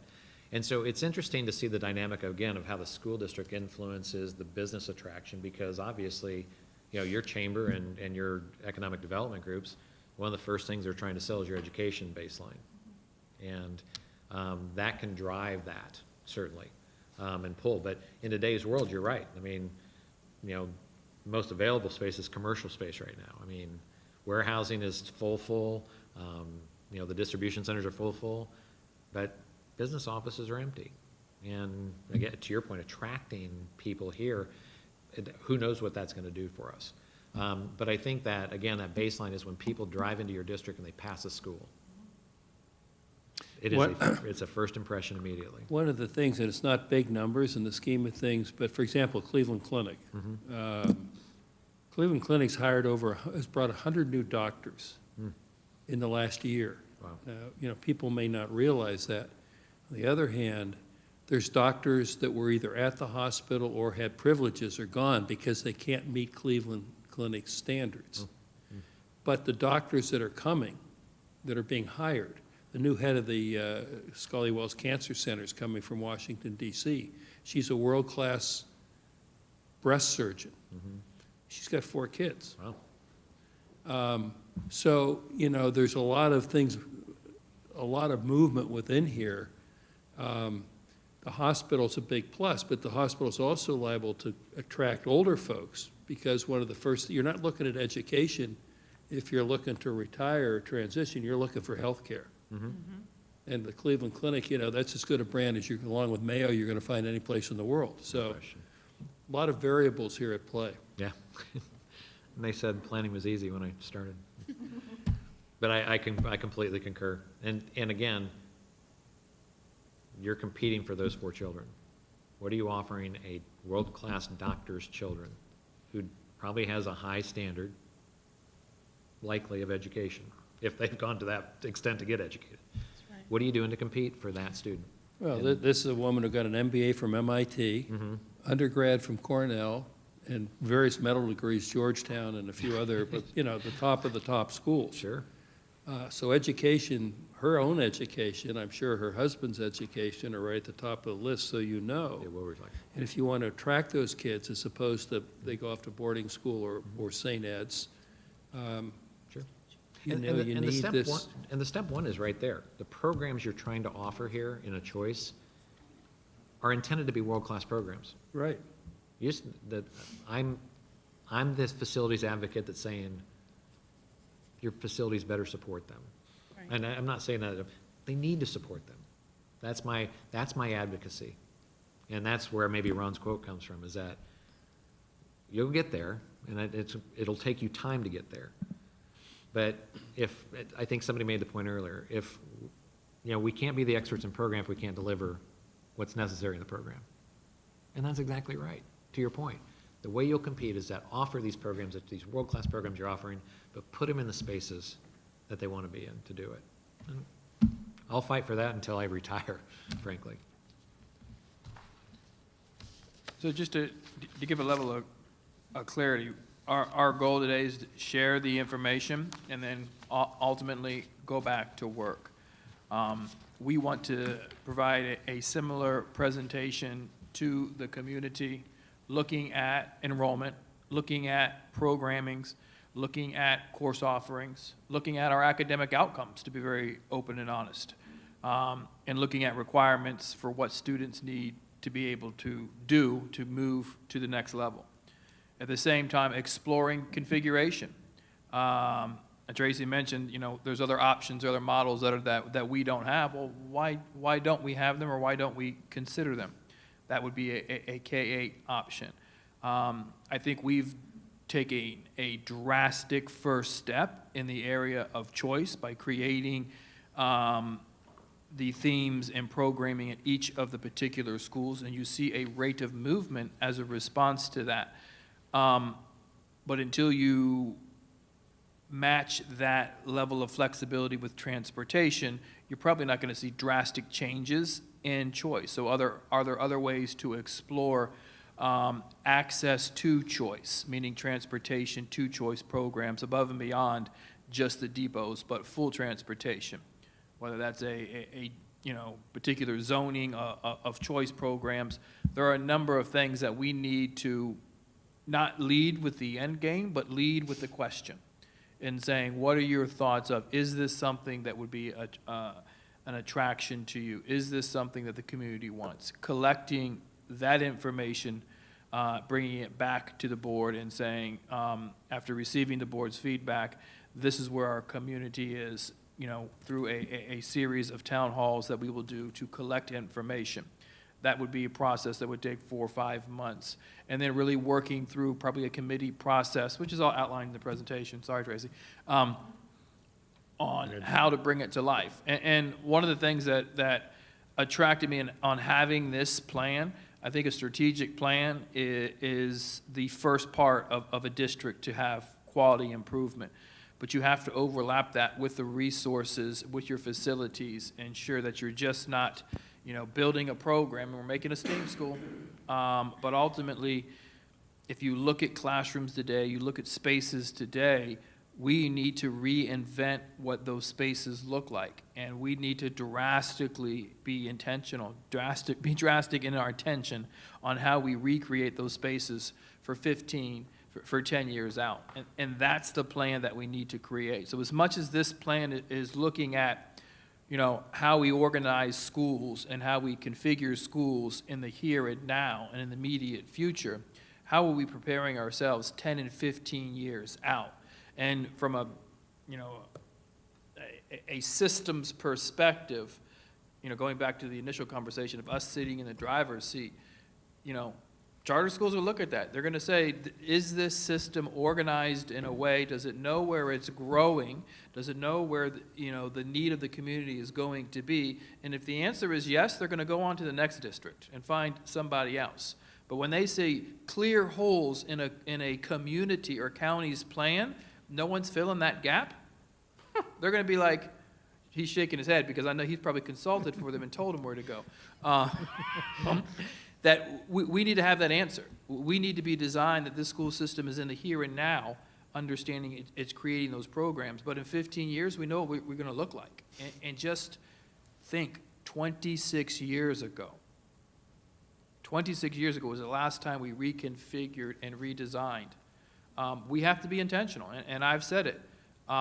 If it wasn't for COVID, to have the opportunity to take teachers to a aggressive district where there's an unwavering and undying belief that adults can change the lives of kids, and you look at those classrooms and what's happening in those neighborhoods with those particular kids, and then driving here and seeing it, you're going to be in tears, man. That's just the truth.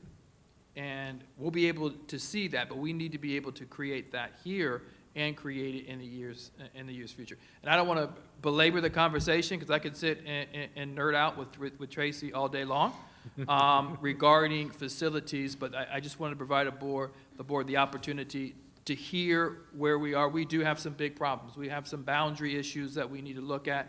As Ms. Rosario was saying, we have space that we're not using, and we don't want a quick fix to filling those particular spaces. We have middle school where we're top heavy. We have high schools, and I couldn't say it from a high school principal. You can't do much, and Doc would agree, when you have over that 80%. We want to transform what Vero Beach Senior High School is doing. They literally have no room to move.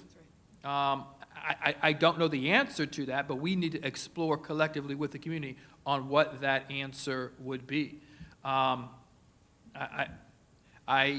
homeschool community, it is the largest I have ever seen. Yeah.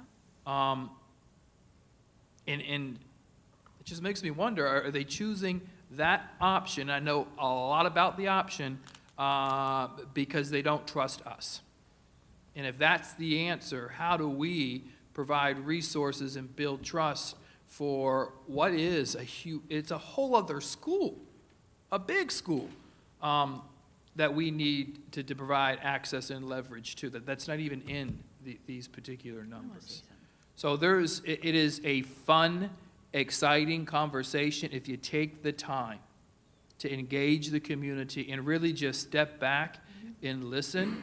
This is something I think everybody can be excited about. And I can just say, Tracy listens. I think he says it in his presentation.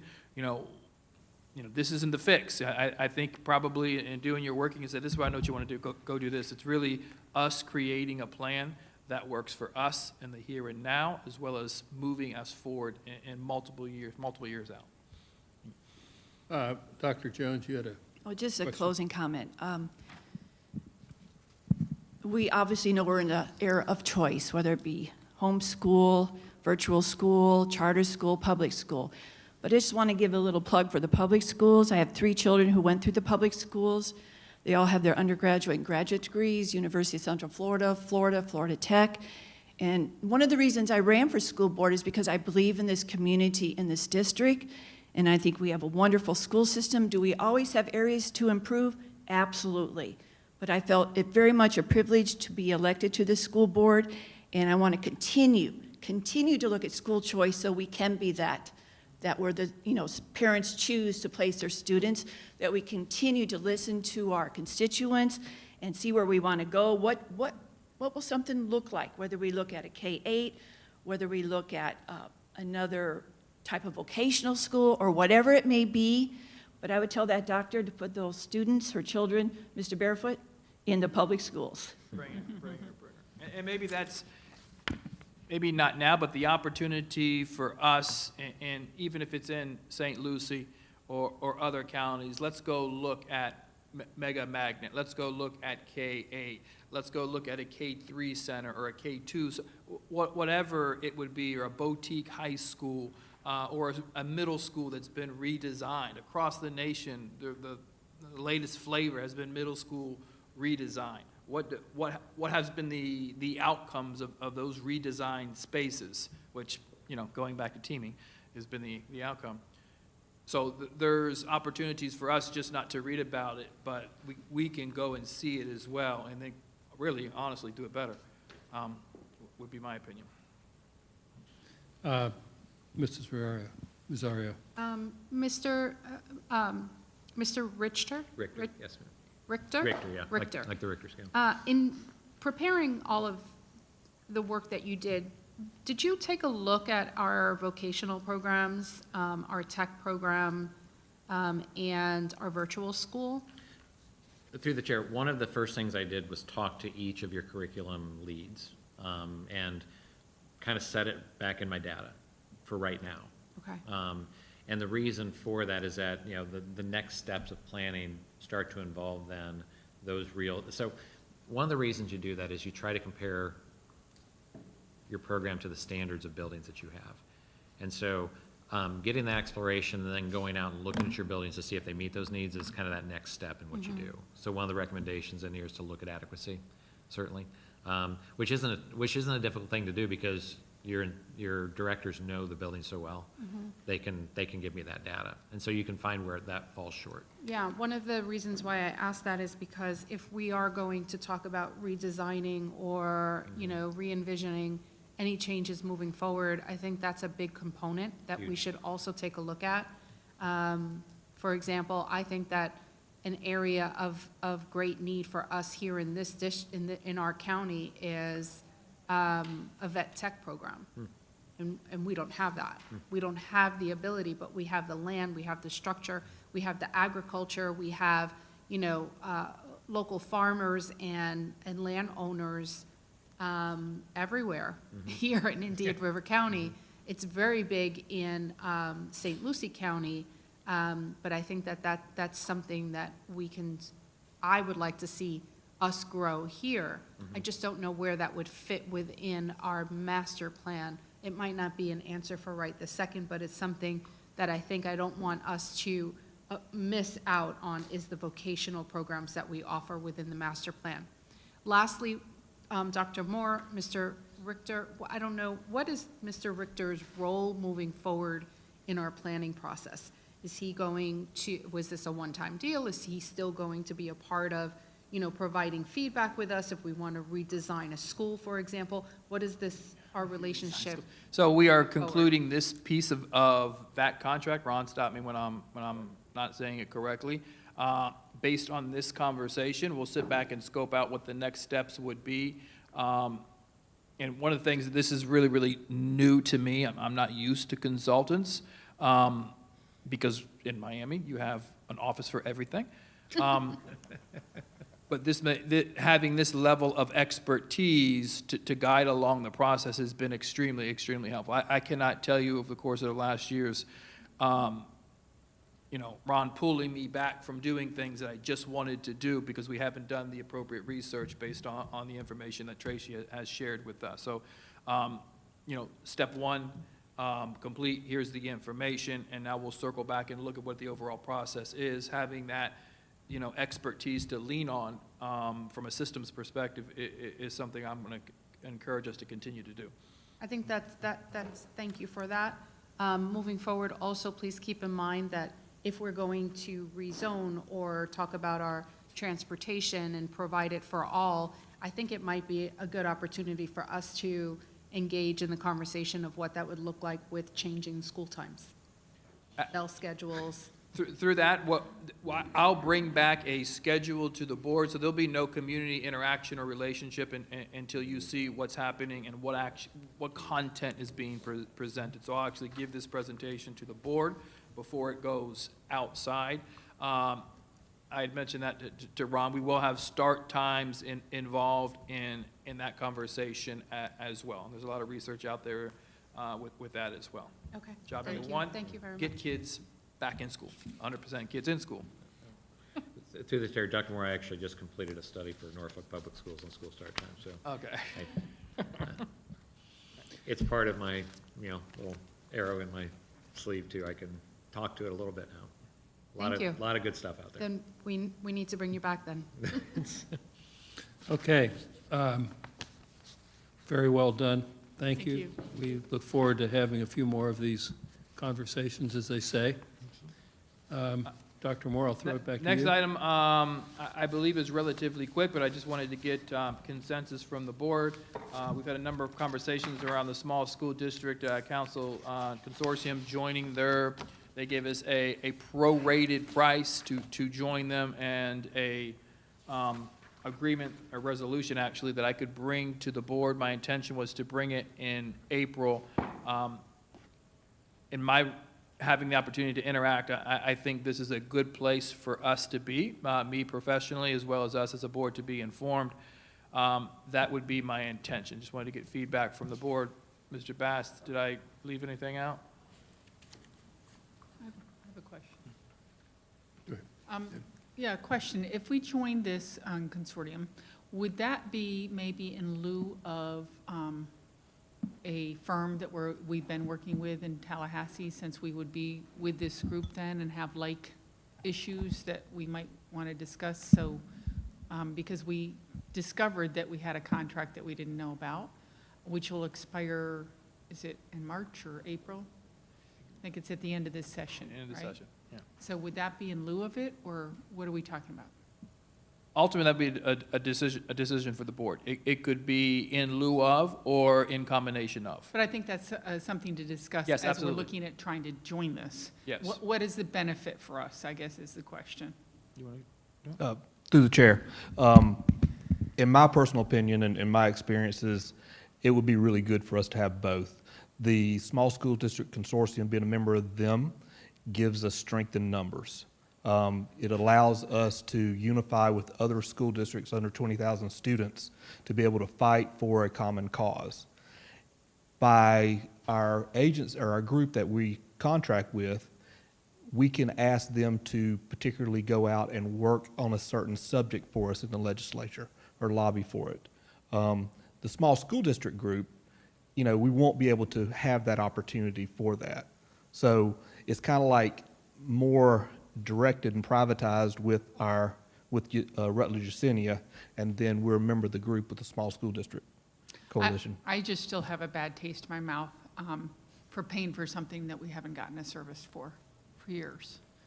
Whether or not that's their fault or not, we haven't gotten that information back, by the way. We did ask, where did that fall? Because they're saying that they were sending emails to people, but we don't know who they were sending them to. Do we ever find that out? Through the chair, prior to, I would guess, Dr. Moore's getting here, that they were communicating directly with the superintendent. And do we have verification of that? I do not have verification of it. I think that's important for us, because we've been paying for something that we haven't been getting. And I have concern that, are we really using that money wisely? Is that something, because we have to pay them more to advocate. We know that what we're getting right now is just emails and newsletters. And could we get that through a consortium? I'm getting information other places too, that's probably the same information. All right, and through the chair, just going to be transparent. I've received those, Mr. Fagan has received those, that's communication, that's just information sharing. Now, the ability to leverage them in different ways, which would mean we'd probably have to create another contract and going and lobbying for very specific things we as a district would like. That's not how we were using them. Right. And to be quite honest with you, as I told the board, as that information came to me, as I get it, probably by 15, a whole bunch of, very similar, information sharing companies. I mean, that's what it was. I didn't know we were paying. I didn't know it was something we had contracted until Mr. Fagan brought it to our attention. Is there a way, though, that we can find out whether or not they were sending those emails to our superintendent? Because if so, if that didn't happen, that broke the contract. I don't think that it didn't happen. I mean, I know that I was receiving them. I know Mr. Fagan was receiving them. Now, prior to me, I mean, I can go back and look. I'm sure I can. But, you know, going forward, it's a classic cost-benefit analysis. I mean, this is not something that, I mean, you'll be able to put up the pros and cons of belonging to one or the other or both. And is what it's going to cost worth the benefit? I mean, it's pretty simple. Well, that's what Goes I'm on, asking. yeah. Dr. Schiff. Yeah, a couple things. Kind of with Mrs. Barrymore on this. That said, though, we don't have the full information. But a couple questions. One, if we join this, we then have the Small School District Council Consortium, we have Rutledge Ascenia, and we have FSBA. And FSBA has their legislative, you know, they send updates, we're doing the legislative day in a couple of weeks. It's a lot of entry points into this legislative piece. I'm not clear that all of those entry points are necessary or what each one individually provides. And I'm still a little hung up. Your mic. Oh, whoops, sorry. Say it all again. Turned it off when I, before. Do I need to repeat all of that? Oh. He says yes, you say no. Well, I heard you, but. All right. I'll repeat it briefly. We have 3 entry points into this legislative awareness, which is, if we join this, it's the Small School District Council Consortium. It'll be Rutledge Ascenia, who we already pay, and we're unclear what we've been getting for what period of time. And there's FSBA, who also serves as a legislative advocacy group, or at least an awareness group. So I'm unclear what is the role and responsibility of each of these and where they overlap. But it's 3 separate things, and if they're providing duplicative services, I don't think we need that. We need to figure out where the duplication is and where to cut. If the point of, if the Small School District Council Consortium, there's got to be a quicker way of saying that, does not provide advocacy, and they're only providing awareness, and what we're getting right now from Rutledge Ascenia is updates and awareness, that seems duplicative, and if we have to pay Rutledge Ascenia additional fees for advocacy, what exactly does that get us? My other question, so I'd want to know all of those things, like I want to see a chart of how these 3 overlap with each other and what services for what costs, like Mr. Barefoot is saying, it's cost Just what you, benefit. that's why you do a cost benefit. It's pretty simple. It goes on in business every day. The other thing is, if it's a prorated level for fiscal year 2021 at $1,750, what fiscal year, what are they operating under? Is it a September fiscal year, so we'd be paying from roughly March to September? Is it a June, July fiscal year, or is it an academic year? What's the time period of that year? This would be basically 50% of the year, so as we would ask for even a reduced price based on where we are in the timeframe, so. So it's through a the end of September to session. September fiscal year. That's what they're considering, the September 30th date. So depending on when we join, presumably then, this proration was written in January. Right, so we would be able to modify that, and based on my conversation, I don't think that'd be a problem. Yeah, I feel like I want to make the decision once I see the charts and graphs, to be honest. Not a problem. All right. And then oh, Mr. Rosario? I had my hand up before because I was going to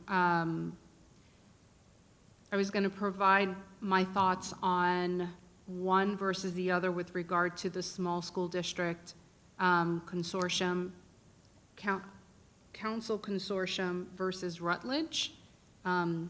Prior to us talking now about receiving, you know, a crosswalk essentially of this cost-benefit analysis. But we've benefited from FSBA and their organization, unfortunately, during the year of COVID. Just like everything else, things just kind of shut down. But FSBA offers, and we'll see it in the chart, they offer training, they offer development, mentorship. mentorship, they offer legislative work, counsel on that and guidance on that. They offer school boards the annual training, support for superintendent. And so the membership with FSBA really is greater than we have, since I've been on the board, received from Rutledge. I mean, I think at a certain point, Rutledge sending emails to the superintendent, there had to be some kind of awareness that this is no longer the same superintendent from previous, so maybe I should introduce myself. Maybe I should pick up the phone and say, hey, I realize you're the new superintendent. This is what we do, and we have a contract, and so on and so forth. Apparently, that wasn't done. It certainly wasn't done with Dr. Moore. I don't know if I really want to dredge it up, whether it was done with Dr. Moxley. At this point, I just want us to move forward. We keep seemingly going back, but they didn't do it. They couldn't even provide for us when they presented, or when we first were introduced to them, who they were sending the emails to, when they said that they were sending emails to somebody in the district. I think that if I were to choose between the both of them, based on all the information that we've seen and were sent to us, that you all, did the homework on, I'm very interested in the Small School District Council Consortium. But if we are going to receive this crosswalk of information, that would certainly help to benefit. But that's why I had my hand before, because if it was simply between those two, I certainly don't want us to extend our finances when it's unnecessary to do so. So one would be better than both of them. All right. Final item is I just placed, we've spoken about it at two other workshops. It is the now Chief and Diversity Equity, Chief Equity and Diversity Officer, Community Liaison Specialist, and then the Equity Trainer. My intention is to authorize these three new job descriptions this evening. The Chief Equity and Diversity Officer, once approved, will be advertised, putting some muscle behind the advertisement, a national and statewide advertisement, taking the time needed to market what is a very, very powerful and purposeful position within the school system. And as communicated before, this would be at no additional cost to the district based on open positions that we've had to fund the Chief Equity Officer as well as the Community Liaison Specialist for the remainder of this year. And then the other position would remain unfilled until the new calendar year, but I thought it was best to bring them together as a package because ultimately we just have those positions ready to go when we have the new budget in place. So I don't know if there's any discussion on that, but looking forward to have those positions Real quick up and question. running. Yeah, quick question. The Community Liaison Specialist, is that under the Chief Equity and Diversity Officer, or is that just a separate thing you're bringing at the same time? No, it will be, ultimately, that will be the work around equity in the community in that space, so yes. So what it doesn't clarify on this is that it's an equity-based position. That's the only thing. It's a Community Liaison Specialist, but it doesn't really address that it's specific to equity, and that's my only consideration about this one. Okay. So as I create that position, there may be multiple, this one will be in the Office of Equity and Diversity. So if you look at the descriptions and the responsibilities, it captures those responsibilities. So this is a position I replicated from previous experiences. They had them in pre-K, Community Involvement Specialists. They had them in Exceptional Student Education. So within the area of focus, this individual will be assigned to the Equity and Diversity Office. Okay, I understand. Mrs. Barrenborn? Yes. Speaking of FSBA and their support, I did reach out to Andrea Messina and asked her about this position. And she told me it's a very powerful position and a lot of districts already have that person in place. And she highly recommended it with what we've got going on with our DSEG order still and everything else. But how powerful this position can be to really help bridge the communication gaps we've got going on. So I'm all in favor of it. Thank you. Me and you both. Dr. Jones? Dr. Moore, when you said it didn't cost anything, do you know how many people or how many positions have we lost where they're not being replaced? So right now, the answer to that question is zero. So every position that we have that is open, we'll go through an exercise with cabinet and staff in looking at open positions as we begin to reorg. Do we have the right number of positions? Do we repurpose certain positions, or do we create new positions? So when you look at what I've said from the very beginning of being here, are there opportunities to eliminate redundancies or positions that ultimately are no longer of need? And having a level of flexibility with open positions, it avoids a reduction in force. It avoids saying we no longer need position A, B, C, or D. We can identify those positions while at the same time begin to repurpose those positions back into schools. And really, that is the intent. And my last year here was 08, 09 during the really struggling times, and there were many times where we didn't replace people because we had cuts because of the budget, and then other people have to take it on. I just want to make sure that we're, 100% positive. If people are leaving and we're not replacing, where does that work go, and is it okay? No, absolutely, and my commitment to you, that's work I do with the union. So just last week, Okay. meeting with CWA, very open and honest. They will help in the redesign of facilities and management. And to be honest, it's a cost savings. At the same time, that savings can be then spent to pay people the true value of what their worth is in terms of the work that they do. So it's not like we're not in a financial crisis. We're not missing 10,000 students or 8,000 students like other districts. We're in a very, very stable place. Thank you, Mr. Fagan, for your leadership in that area.